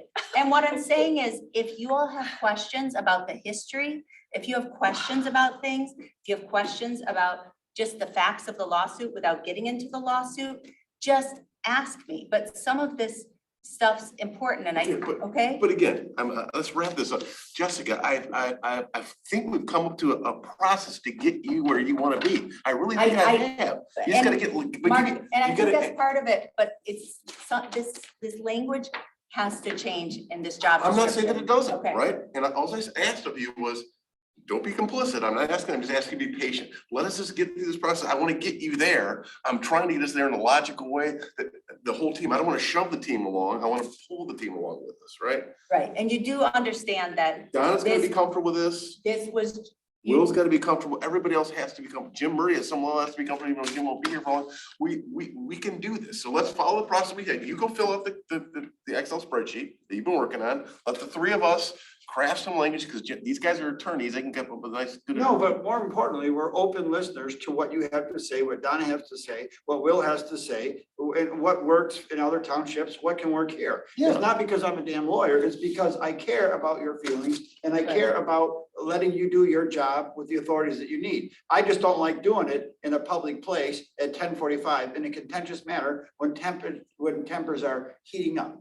And I don't mean that. fine, that's fair. But we want to address it, Jessica. I'm not trying to, as you know, shove this under the rug. I'm the one who brought it all up on December 3rd. Said, let's get this settled once for No, all. I We have to- appreciate we it. I have to resolve appreciate this it. stuff. And I'm sorry I get flared up, but I gotta say, when there's this continuing of rewriting history, when the history has been documented to a T, to say that there were problems, that I was a gatekeeper, the one person I stopped from being able to modify the general ledger was Sandy Egler after she moved from the position of finance director to deputy treasurer when she was handling cash. That was not a problem, that was appropriate, she knew.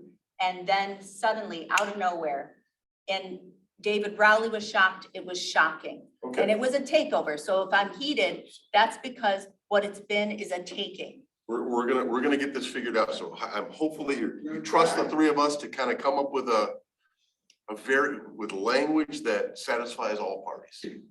Or that all parties can live with. Or all parties can that work- live with, and that works for sometimes the- compromise and that is works for the winning, right? township. Right. And I Let's, we and I make a move. did, Let's make a and I motion on did, that. But we have a motion that's made, it's been seconded. on the resolution Yes. to do with It's to all the re- issues. It's to refer it to a committee by Brazo, Riser, and Knoll, and to report back at least a week before our January meeting. January 10th Yeah, is the so- next meeting, so it'd be to report during the week of, No. to January 2nd or something. Yeah, that's right. So maybe report back by January 3rd, so that we have a week to tell us how bad it is. All right, let's. So please call the roll. Hathaway, Yes. Palmer, yes, Flintoff, yes, Brazo, Yes. Carrie, Yes. Noel, yes, Riser, Yes. motion passes. All right, well, we are past 11, so A we do- motion to continue the agenda? I would support that. I mean, we have some people who've been waiting very patiently, and I would not want to maybe table some items or something or whatever to move things Yeah, along. that's what I'm to, wondering. Table make- some items. I know Anna has been waiting. Well, it's all her items except for the ones that It's all were, or the one that nothing. you pulled off of. We either commit to, you guys, we talked about this, here's our rule, we commit to finishing our agenda or not. So it's what, 3 more items? You know, we have what, 3 weeks off before the next meeting? Why don't we just power through and get it done? Well, Okay, so does the, yeah, so we've got J7, J8, J9, J10, H2, and H5. Correct. I think we just power through. That's what I would say, because they're related, and I think, you know, in some ways, once we talk about one of them, we will have talked about another of them. Let's be crisp. So motion by me, support by Will. All in favor, say aye. Aye. Those opposed? All right. Please come forward, Anna. The moment you've been waiting for. This is agenda item J7, the resolution for the Board of Trustees to apply for a park grant for Scio West pathway. And this is urgent because the deadline is December 19th. Yeah, I'll be brief and then feel free to ask questions. This is the time where I explain, right? Yes. Okay. So, yeah, Will said it. I'm asking for a resolution from the highest governing body to apply for the Spark grant. And I included the details. But it's a grant administered by the DNR. And it's for we'll be applying for, hopefully, the Scio West pathway, which I've included a graphic in the packet. It's a great pathway that would connect West Scio Preserve, over 200 acres of beautiful preserve, all the way east under Scio Farms and to Stabler Road, connecting Scio Farms folks to nature. Is this the map? Yes. That is the map. It's I the thought yellow. Woodview Commons was going to be taking care of this. Well, they're taking care of this portion of it right here. Okay, so that's what that means. And they're avoiding the heron. Yeah. okay. Yes, Yes. yes, yes, yes. That's important to me and a lot Anna of is the people. discoverer of the herons. Yeah, so the pathway would connect Scio Farms residents to nature preserve and then also to residential area from Stabler and up. And then ideally, that would be a great walking path to Myers or eventually to Z Road pathway. And I'll just share briefly that the stakeholders and support that I'm working with are members of TAP and Parks Advisory Board, Chris Nordstrom from Carlisle Wortman, and also the general manager of Scio Farms. And yeah, please. What's the total cost of this project roughly? So I'm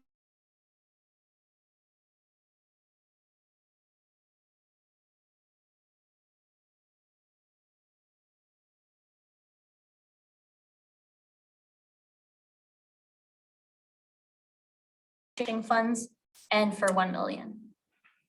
Okay, and will you I assume that you'll include the total cost of this pathway in your budget for this year?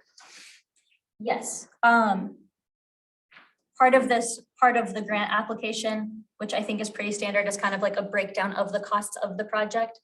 And so I'll be using that to inform budget and also be working with TAP and Parks Advisory Board, past members, and also Carlisle Wortman for that kind of institutional knowledge of budgeting. Yeah. Ms. Cohen, it was a stellar packet. Thank you. It was well laid out, the maps, the photos.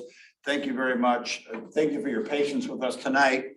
And I would move to adopt the attached resolution, that is to J7, authorizing an application for a Spark grant for the Scio West pathway. And I thank you for your work. Second. Okay. Okay. So, moved by Riser, support by Carrie. Friendly amendment? Oh, wait, yeah, go ahead. Did we do it Friendly together? amendment to just add and to accept any federal and state funds that may be awarded and appropriate to fund 208. Yes. Is that good with you, Jillian? Yeah. That'll help us. Okay, thank you. Thank you for the suggestion. Manager, leader, makes sense out of it. All right, in that case, I don't see a need for much further discussion. Please call the roll. Hathaway? Yes. Palmer? Yes. Flintoff? Yes. Brazeau? Yeah. Carrie? Yes. Noel? Yes. Riser? Yes. Resolution adopted.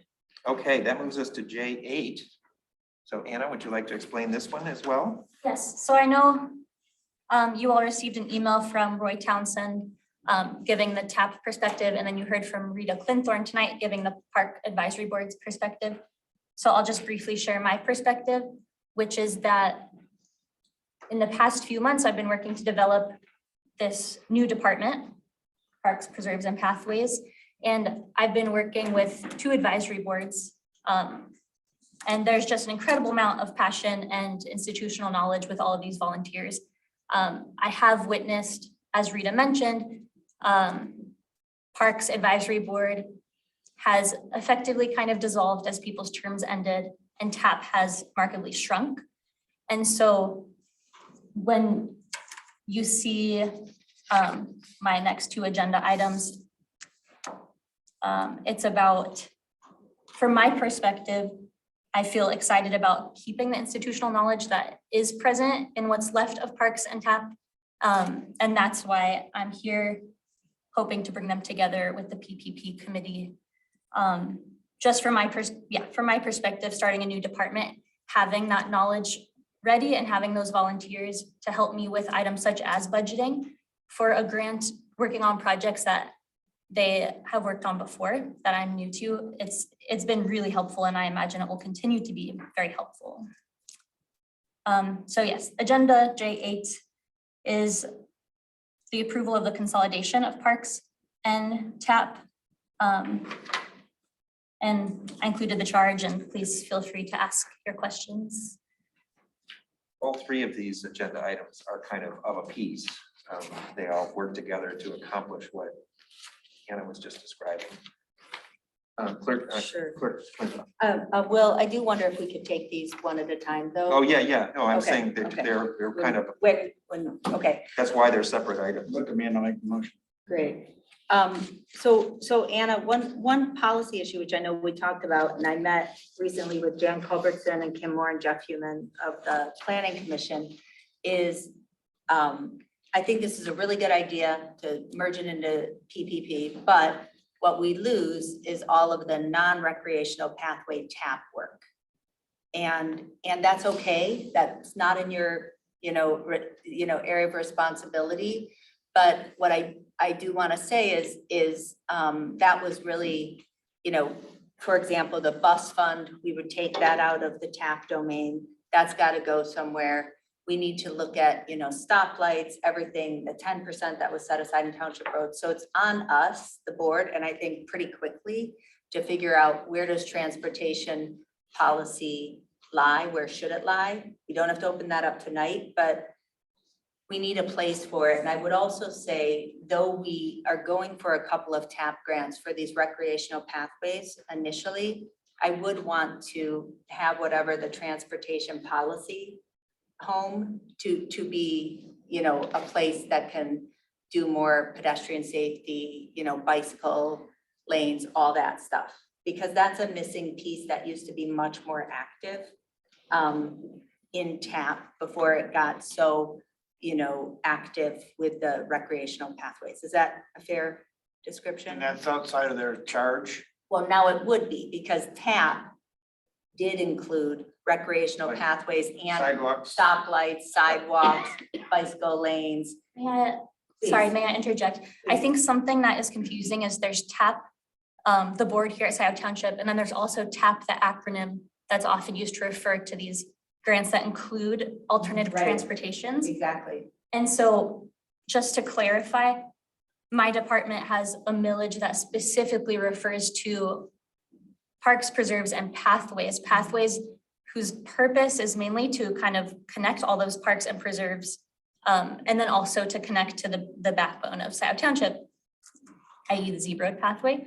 But it's primarily recreational, and that's all described in the millage language that I really focused on when writing this new charge and the edits. I wanted to make sure that this advisory board would be very focused in on the millage. And so the millage language doesn't include items such as bike lanes or bus fund or stoplights. And so that's why, yes, it's written out of this charge, but it actually wasn't in the original TAP charge either. It's just something that TAP took on because of that acronym and of the broader implications of the acronym in Michigan with TAP grants. And I can speak to the history of the TAP committee because I was one of the people who was appointed to it when it was created. And the impetus for it came from the dedication of 10% of the township road SAD to TAP category of projects. And so we are in kind of an awkward situation because we've now come to this realization years later that that dedication of funding from that source wasn't really right. So there's not a revenue stream. It was supposed to be, I think, a total of about $500,000. But it's sort of now folded back into the road SAD for road improvements because we sort of bumped up against the reality that it can't Yeah, I be don't- used for TAP. I don't think it was removed, but there was No, 10,000 that it's- was. It's used. restricted. It's in your revenue and expenditure report. If you look at the fund balance, it says assigned, that's amounts for TAP. Okay, but it's not, it should not be. That's fine. We will make that.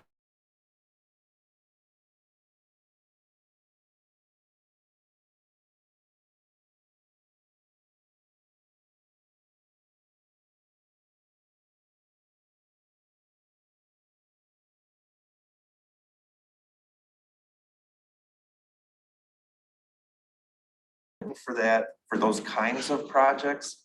And there's also, I think, a misunderstanding about the history of TAP because TAP wrestled with what to focus on and gravitated towards creating non-motorized pathways.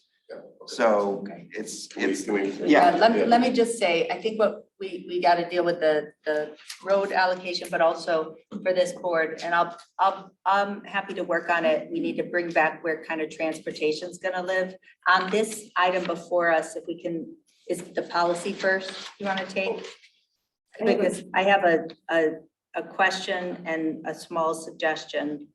On the Township of Scio Parks and Pathways Millage policy, Anna, under 1B purpose, shall we remove bus fund?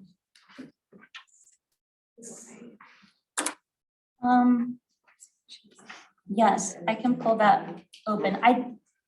Does the version I have in the packet say bus fund? It does. It still says. Oh, please, yeah. Okay. So what I'm looking at is the Parks and Pathways millage policy under 1B purpose will strike bus fund. So that they will advise on the Parks and Pathways millage as well as the tree fund. And then Anna, where did you land on establishing the project management team insofar as it be subject to OMA or not?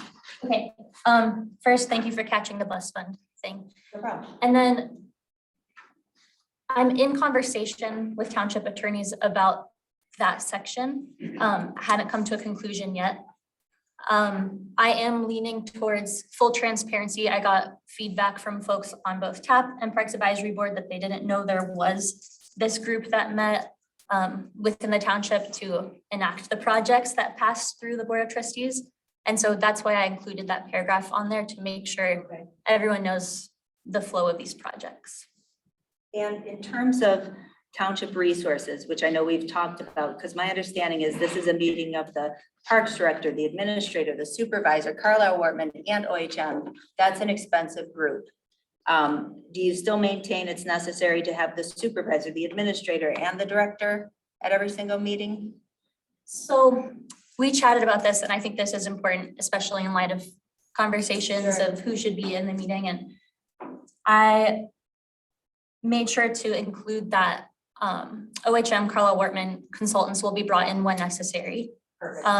And considering I've been here, I think I'm on my 5th month now. I still find it helpful to have folks in the room with the institutional knowledge. And then as time goes on and we're working on projects that I was there from the initial idea to the construction, to the wrap up, I'll feel more comfortable to just call these meetings as necessary with the exact people necessary. Okay. So if I That's all I can just make a got. comment is because I've been sitting on this management committee with Anna. And everybody that sits on that committee of the meetings that we've had so far have been very valuable and they've been very effective meetings. So I don't think that excluding anybody would be smart. I think they've been The last 5 hours. really good meetings, I think, and much thanks to Anna for They're quick. by measure, by I comparison. just want to make sure, all right, let's make a move to, So Yeah. the motion is to approve a consolidation of the Parks Advisory Board, BAB, and the Transportation Alternative Planning Committees. Well, committee, I guess, to form a new Parks, Preserves, and Pathways, PPP committee, and that the attached revised millage policy be adopted and As with, edited. as edited, to remove the reference to the bus fund under purpose. I would support that. Okay, so moved by Hathaway, support by Riser. If there's not any further discussion, please call the roll. Hathaway, Yes. Palmer, Yes. Flintoff, yes, Brazo. Yes. Carrie, Yes. Noel, Yes. Riser, Yes. motion passes. All right, we're on to J9. Anna? Great, thank you all. So J9 is specifically the new committee charge and the ordinance edits. Yeah, we don't have a lot of ordinance edits. The charge was written by myself, and then I had help with edits from past PAB chair and current TAP chair, and then Rita Clinthorne, who's here today. So that's Andy and Roy and Rita. And the charge was created by just combining the TAP charge, the Parks Advisory Board charge together. There were not a lot of items taken out. It was just kind of merging those two together. Yeah, I welcome your questions. I'm comfortable moving forward the ordinance as amended. I want to talk a little bit more about the charge. I will note that we don't have a public hearing or first reading requirement for our ordinances. I was gonna ask that. Yeah, I know. Yes, I know. I'm This looking at is- our this code is right very- now. Yeah, for our general, for the general section for zoning, we do, I would like to, but again, it's all a work in progress. I will note that in definitions, the other reason I feel comfortable moving this forward without notice is under definitions, both PAB and TAP note, and I remember Jim Fink and I put this in, it says, and modified by any subsequent resolutions. And then it's just subsection 9. It just changes the names really. So I'm comfortable with the modifications to the ordinance kind of on the spot. Yeah, I think we're ready to go. So the model motion is to enact the attached amended ordinance and adopt the new committee charge to create the Parks, Preserves, and Pathways Committee. Is there a second? Second. All right, moved by Hathaway, support by Carrie. Please call the roll. The roll to adopt the ordinance as amended. The motion was to enact the attached amended ordinance and to adopt the new committee charge to create the Parks, Oh, okay. Preserves, and Pathways Committee. I have comments on the parks charge. Can we just adopt the ordinance first? I Oh. think we should do it separately, Will. Okay, let's split them apart. It's an ordinance.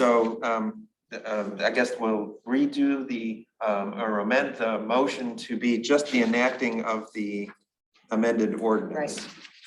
Is that acceptable to you? Second? Sure.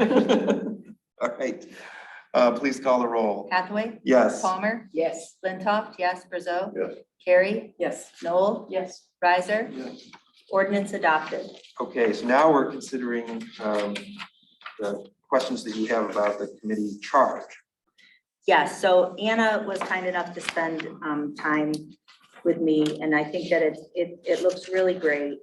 I would just want to make clear on the last page here, a couple of things. One, that the role, I don't know if this requires changes, but just to set expectations, that you as the director are responsible for providing any meeting coordination, administrative support. Of course, you know, Christy, Fran, Mary, me, we're here to help. But in terms of ensuring compliance with the OMA, remote participation, that sort of stuff, that since we have a committee where we have a staff person, that you would support those committee members. Because we have some committees that are unstaffed that need a little more support, and so that there. I would also suggest that in an effort to broaden the diversity of the parks, paths, and preserves efforts in Scio Township, I would suggest an amendment to the top of the last page to say all members of the PPP committee may be recommended by any member of the Board of Trustees and appointed by a majority vote. And not just by the supervisor. This would bring it in line with the Land Preservation Commission, where any member of the board can bring a recommendation. So that would be my one substantive suggestion, is that any one of us can bring a nomination to the table as we do with normal committees.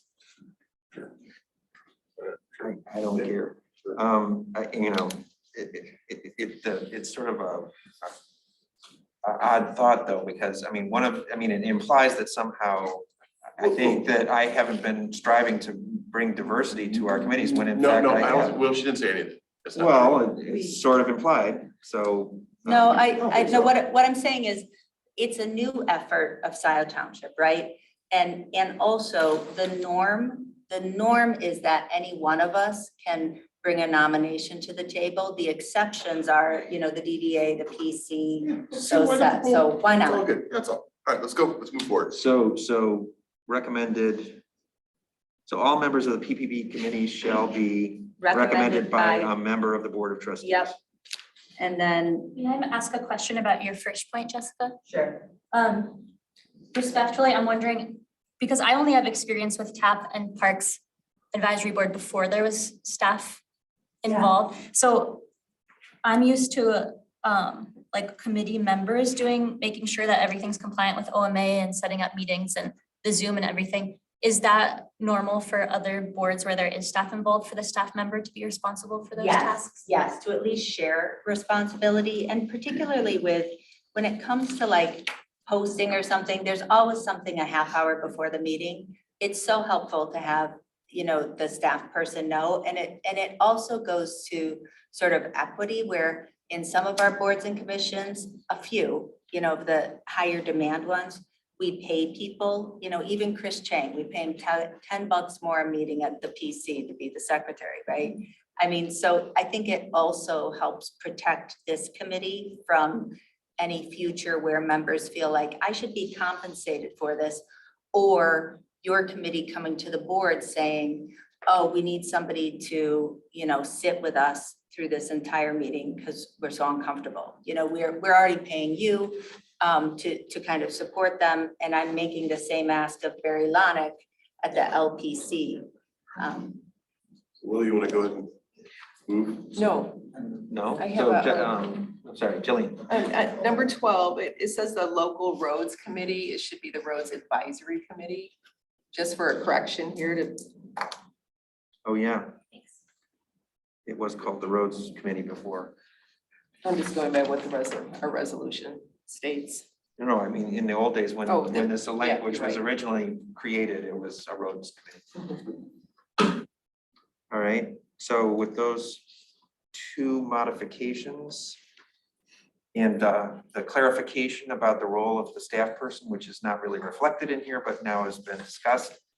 Are we ready to adopt the committee charge? Yes. All I'll right, move it. all right, so, I'm sorry, you moved it? Sure. I'll Yeah. second. Okay, so, moved by Flintoff, support by Brazeau. We have to, You guys are gonna race. I said that just mess with All that. right. All those in favor, well, actually, no, we think we should call the roll. Please call the roll. Hathaway, Yes. Palmer, Yes. Flintoff, yes, Brazeau, Yes. Harry, yes. Noel, Yes. Riser. Yes. All right, motion passes. Okay, Committee is formed. yes, and now let's make some initial appointments to it with agenda item J10. This is Parks, Preserves, and Pathways Committee appointments. And as discussed earlier in the meeting, it's crucial, and I think Anna, you made the case for it just a moment ago as well. It's crucial to keep together some of the institutional knowledge and the people who have been working on these two separate committees, now on this newly formed committee. These appointments include Roy Townsend, who will be the committee liaison from the Roads Advisory Committee, and was the chair of the TAP committee. Chris Cheng is continuing as the Planning Commission liaison. Rita Clinthorne is coming with years of experience on the Parks Advisory Board, as is Patrick McLaughlin, who actually also served on the TAP committee. And Heather Berkovitz is a person that you don't know or haven't heard her name before, most likely. She was one of the applicants when there was an initial vacancy on the board, recent sort of Scio resident, but interested in being involved, and I reached out to her, and she's excited about serving on the new committee. And I would like to add a name that I omitted inadvertently and learned in the message from Roy Townsend, his email in support of this, that Steve Kern, who also served on the TAP committee, is very interested in continuing on. And so I'd like to add his name in, for a 3-year term. Yeah, I appreciate the staggered terms. Well, that was part of the language of the. So there's 6. So I'm observing the language of the. Yeah, sounds like No, 6 they people. need- No, it'd be a committee of 9. So Anna, what kind of outreach? What did you say? What kind of outreach and recruitment? KERN. 3-year prestige? 3-year, yes, 3-year term. So what kind of outreach would you do between now and January to get diverse representation in those final seats? Kind of bring us some nominees. Yeah. I'll answer that. I'll also say, just out of the folks that Will named, 5 are coming with that knowledge from previous committee membership, and then 4 will be adding diversity and be new to the projects. So I feel pretty comfortable with that split. And then to answer Jessica's question, I have in the past few months built up a network through Scio outside, which I wrote about in my report to you all, community engagement program. So I have a listserv going there. Pam Boyd has been kind enough to send out some parks items through her listserv. We also have the Nextdoor and the website. Those are my avenues. And then I would love it if you all could reach out to your networks and find folks who have experience in these type of projects and would be excited to participate. Parks Facebook page, not that That's true. many people go to it, but. No, that's, yeah, thank you. Also the Facebook page. So this will be 6 out of 9? If passed? Yep. Okay. I move to approve the following appointments for the Parks, Preserves, and Pathways Committee. Roy Townsend, Chris Cheng, Rita Clinthorne, Heather Berkovitz, Patrick McLaughlin. And Steve. To the terms as recommended, contained in the model motion. And Steve. And Steve. And Steve Kern To a 3-year to a term. 3-year. I'll support. Okay, so moved by Riser, support by Flintoff. All those in favor say aye. Aye. Opposed? All right, so that's approved. Thank you, Anna. You're doing awesome. Thanks, Anna. So that brings us to item H2. And this was prepared by Jessica. Yep. And pulled from the consent agenda By by Kathy. Kathy. It's- So Here. Kathy, maybe you can say what your concern was. Questions about the list or the statements in the Plant Moran letter as to reasons Yeah. for delays in the audit. I have find it here. Yeah. I included that because people, I mean, one, it's requiring an additional 14,000. This is not gonna be our last bill. We're gonna keep paying and paying and paying and paying. And When? so, and I asked, so I asked them, I said to, explain to the board and our taxpayers, what are the reasons? I said, please, Dave, just put it in your own words. So there wouldn't be anything lost in translation. And so I did, and so he has listed what's they consider kind of out of scope, and what you see is what we know. We have insufficient qualified finance staff, and so much of the information we have prepared has been, you know, late or not prepared in normal fashion, et cetera. So a lot of us don't know this. You said what we know. And I wanted just an explanation, maybe from Jim, Murdy, and you about, I mean, some of these things I'm hearing about for the first time. When does this due, this bill due? We're appropriating 14,000. Yeah, there'll be more.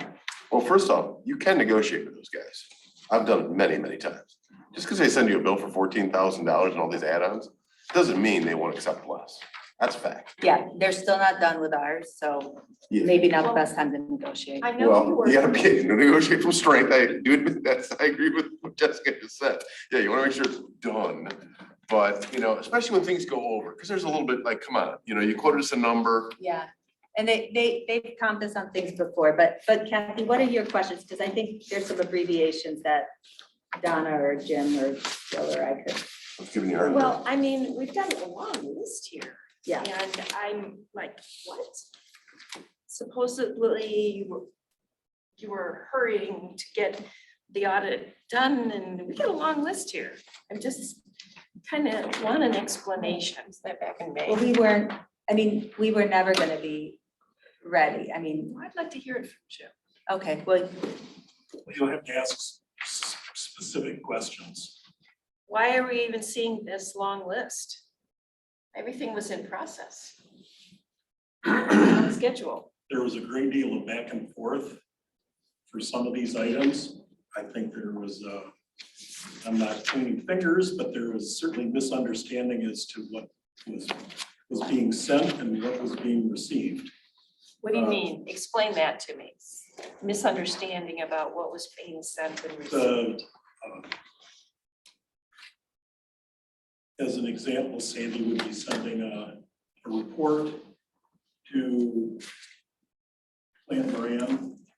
The report was either misinterpreted or not properly annotated to describe what was being sent. So there was this back and forth process that had to happen before there was a clear understanding of what Plan Moran was asking. Misinterpreted by Plan Moran? Yes. I Are think, you gonna ask me the question, or are you gonna interpret, or are you gonna well, I think tell it's, me what it is? I think what you're talking about is the last item on his list there. Well, let me continue. The water and sewer, there were several things we waited weeks and weeks to get information from the utility director. We finally did. There were some mismatched units, which had to be reconciled. We found out at the last minute that all of a sudden the billing reports didn't include those things that were sent through Invoice Cloud. This is where you can actually do an online billing. So every one of the numbers were inaccurate. So we had to go back and forth on that until Sandy finally provided them with the billing reports that included both Invoice Cloud and the physical bills. So there was a myriad of problems. There was a misunderstanding of what was being requested for the property tax receivables, which had to do with the lost checks. So the receipt, the money that actually came in for those lost checks were in the next fiscal year. So they had to be reclassified. So it's 14 grand. Oh, so so get an initial $14,000 bill over the total cost of what? I mean, is it 10% over, 20% over? What was the total cost all in? So the total cost all in is, we're at 89. And you're 14 grand, and that's including the 14 That grand? includes 14. And we're gonna have another bill or two. I mean, this is the cost of how we're doing business right now. And I'm just being honest, You're being pretty critical as well. I'm And being, maybe it's appropriate to, but And you're I'm- being more than honest. I'm being very critical of the way that we have operated. And I mean, It's we, right? yeah, because we ended our fiscal year on March 31st. So yes, John, I'm being critical, and it would be shocking if anybody, I mean, come on, we gotta do different. So what I'm saying is, this is, I think that we've stumbled through, there was a lot of back and forth. You know, and I wasn't involved on much of it, but again, it's about capacity. And I do think that this is not gonna be the last bill, so I'll leave it to No, the so board. here's my two closing comments and all this. You guys take it for what it's worth. One, again, we had a finance director. They would be in charge of all that. They'd make sure all this, the Exactly. communication was correct. They'd make sure all the stuff was correct. They know how to talk Right. correctly to a plant Marin. Right. Plant Marin doesn't give anything away. If you're only 14 grand over, it's honestly not that bad. I've seen them a lot worse. I've seen us at times have a bill double. So that's not so crazy, Kathy, just so you know, I've seen it way worse, multiple times. So but to your point, let's just not, oh, well, too bad, and do it again next year. Then we're a bunch of idiots, right? So let's learn from the lesson, make sure we put controls in place and a process in place next year so it doesn't happen again. And we all own a piece of it, We have 3.5 months. right? Well, yes, and that's one of the things that's become clear to me is that one of these sort of finance cycles runs right into the next one, and so you're constantly going from one to the next. So we're in the budget cycle right now, but then we move immediately into the audit cycle. And the person who could answer some of these questions is not here. So I think if we really want to delve into this and get better answers. Yeah. I was thinking of Sandy Egwater because she's going to be the person who can give the Scio side of a lot of these details here and give understanding for what went wrong. But I guess it doesn't matter. Doesn't matter. You're Hardship. spending the 14 grand, still the 14 grand they owe. If we really want to understand it, we have to have all the people and who can answer the question. But the question is not, what am I gonna do? So I understand the question is what am I gonna do to change it, right? It's one thing to understand it. If okay, great, I did that, how am I gonna repeat it again? So it comes back down to take our licking on the 14 grand. It's not that bad of a licking. It really isn't. Like you said, there may be more. That's when we negotiate the whole bill in its totality. See, we can't get like a 50% off or something like that. And then I think the finance director, my belief, would mitigate many of these issues. So you're ready to make a motion? Yes. When is the audit Yes, due? I'm ready to make a motion. Is there a I'm date ready to that make the it's motion. due? Will. Like, what's the cycle? It just, You gonna second it? It was due Motion September by 30th Brazeau. to the you state. guys, She's talking. is She's that talking. still talking? Well, okay, Go we can ahead. still talk after the motion's Sorry, made. no, Jillian had a question. Okay, go ahead. It was due to the state within 6 months of the end of the fiscal year, which was September 30th. Okay, that's the regular, the normal, what, But yeah, typically we're doing it in June, Okay, but by we get it. statute, it's September 30th. We did Okay. not get an extension this year. We asked for an extension, but we didn't have the basis for it. We got an extension on the F-65 report, but the criteria for an extension on the audit deadline are, we didn't meet. We did in prior years because we had either COVID or like everybody, or we had a finance director who was actually getting surgery. So what's the consequences of not having it in on time? they withhold a certain state allocation revenue. of revenue sharing, which I think is somewhere in the neighborhood of $10,000. Well, the portions that there's each periodic, but they're not, we did get this CVTRS in, so they're not gonna keep it. They're gonna release it once we get this done. So, but the other thing that it does, unfortunately, is it raises a red flag with S&P. And so if you're late with getting your audit in, that's something that they don't look very favorably upon. So the sooner we can get it done and we can satisfy S&P's demand for proof that we've gotten our audit done, the better. Yeah, but I just encourage everybody to tune in, the management meeting, I know would just be with a couple, but really get educated from our auditors about what our issues are and let's address them, because when we have issues year after year, we're gonna have treasury in our life. Yeah, nobody wants the man in the blue hat chasing you down. So I got it. So we'll get that, we'll hear that. And then the budget is due by March 31st for the April, and then we start our audit process. All over Okay, good. It's the year-end closing, which is really the preparation for the Yeah, audit. and the audit process, again, That's why I have all these notes on my reports, because we don't have a regular month end or quarterly or quarter end closing process. So there's a lot of catching up to do at the end, which previously has been called audit prep. So again, we just need to get caught up. We need much more capacity. So Mark made the motion, which is which is to appropriate 14,000 in general fund balance to be budgeted to 101-191-807 audit fee, and to authorize payment of invoice 221-7412 to Plant Moran toward completion of FY 22 Township audit. And was there a second? I second. Okay, so moved by Brazeau, second by Carrie. All those in favor, well, actually, no, this is appropriation. Please call the roll. Hathaway, Yes. Palmer, Yes. Flintoff, yes, Brazeau, Yes. Carrie, Yes. Noel, Yes. Riser, Yes. motion passes. This brings us to our last agenda item, and this is the appointments to the Land Preservation Commission. We discussed this a little bit earlier in the meeting. There's two appointments for two vacancies. One is to a general membership position, and the other is the appointment of trustee Riser to serve as the board rep to the Land Preservation Commission. John, why do you want to do this? Because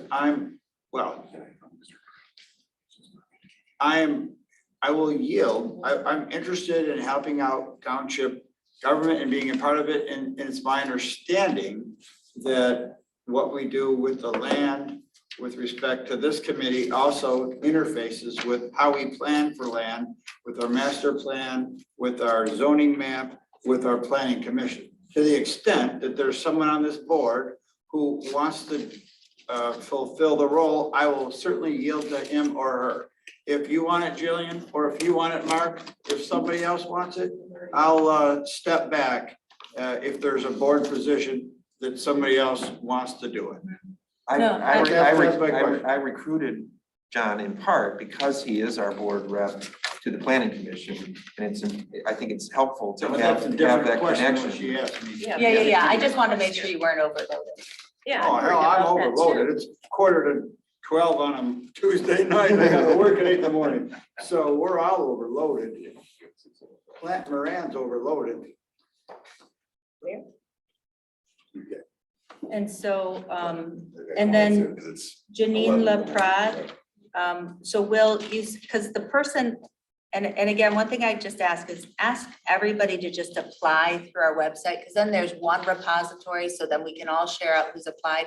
Because Will, I saw that one person had applied.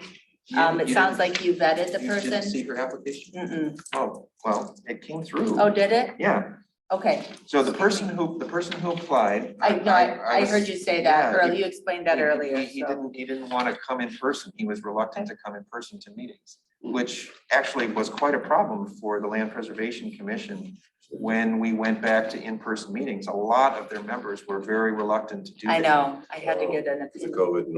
So part of the qualification, I have to say, for Jeanine is the chair of the Land Preservation Commission asked her specifically if she was willing to do it, and she was. So that's not really reflected in her application materials, but it was a selling point.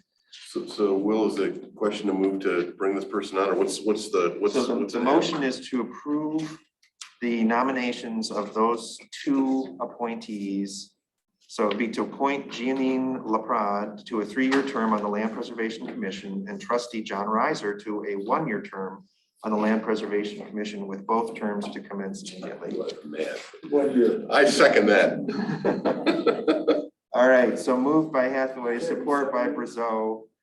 Unless there's further conversation about it, I would suggest that we vote. He's crying. He's crying. No, I said. Quick before he changes his mind. It's like one more zinger from. He may say nay. I'll take Too quick. I'll spend a couple of vacation. All right, all those in favor say aye. Aye. Those opposed. John All didn't right, say we nay. have All right. concluded. That brings us to our second public comment. This is the time for members of the public to speak for up to 3 minutes on any matter under the purview of the Board of Trustees. We turn first to those who are present. And then to those who are participating remotely, and you guys got the timer working?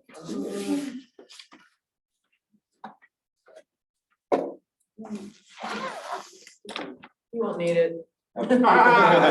Thank you. God bless you. Interim Administrator Murdy, it's not your fault, but I got kicked off the internet at least 4 times in the last hour. Any way we can get better internet? Pay our bill. So that's my public comment is that, and my group got thrown off too. So, I mean, we would get back on, but just saying. Thank you. I don't know. Is there anyone else present who would like to speak during public comment? I'm sorry, Ed, did you want to speak? Okay. So I have Rob Pattinson on. All right, Rob, you're up. Thank you. Before I start, I've got a question for Jim Murdy. And that is the Zoom computer connected to your network through hardwire, or is it a wireless connection? It's hardwired. Oh, it's wireless. Oh, it is? I'm looking at the.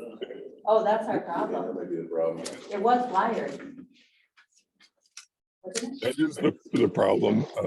Several times tonight, the connection has locked up, and other people have noticed the lockup at the same time that we did. So that is clearly the problem, that you have it in a wireless connection. I can explain the delay in 911.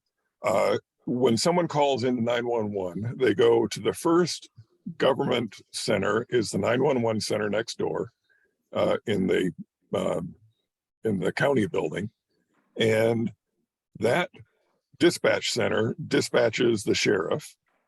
And once that operator hears from whoever is calling and ascertains what the problem is, they either dispatch the sheriff or they send it to Emergent Health, which owns Huron Valley Ambulance. And so what they do is they then transfer them to the Emergent Health Dispatch Center in Pittsfield Township. And that private company then dispatches both the fire departments around the county and the HVA ambulance system. And there have been several times where the sheriff will leave the substation 2 minutes before the fire department is dispatched. So that delay is significant, especially in medical emergencies. That 2 minutes can be the difference between life and death. That's a significant problem for this township and for the county. And also, when someone calls 911, they're calling into a government-controlled call center, and then it's transferred to a private company that then dispatches a government agency in the fire department. So that's an odd bedfellow and something that needs to be resolved. The reason tempers are heated tonight is because trustees Brazeau and Reiser haven't done their homework and caught up on the last 2 years of disaster this township has been. Once you guys catch up, in order to help you catch up, I would suggest we have 270 videos loaded on the YouTube channel. There is Pam Boyd's Scio community newsletter. I would suggest going back and reading some of those. Granted, I don't expect you to do all of those 270 videos, but you do have a lot of catching up to do to find out why we are in the position we are now. That the supervisor and the clerk and the treasurer are having to do a lot of explaining because you guys haven't caught up. So you still need to do a lot of homework. The men on this board often interrupt the women. Earlier tonight, you cut off Trustee Knoll for getting off track and then went on to ramble about more off-track topics. Yes, the clerk interrupts, but she usually does so to correct misinformation being spread. She has been outnumbered for so long on this board that it is understandable she does it. Now you all need to give each other time to finish a point before you cut each other off. And then lastly, it was very insulting that the supervisor made fun of the fact that he made our parks director wait over 4 hours to present to the board. We have begged this board to respect our fire and utilities chief. We now have a parks director. I would beg you to also respect our parks director, and Supervisor Hathaway, you owe our parks director an apology for making fun of the fact that it was 4 hours. Thank you. Thanks, Rob. That's it. Motion to adjourn? Moved by Palmer, support by Brazeau. Carrie, whoever raised your hand first. All those in favor say aye. Aye. Those opposed, we are adjourned. Real bad timer.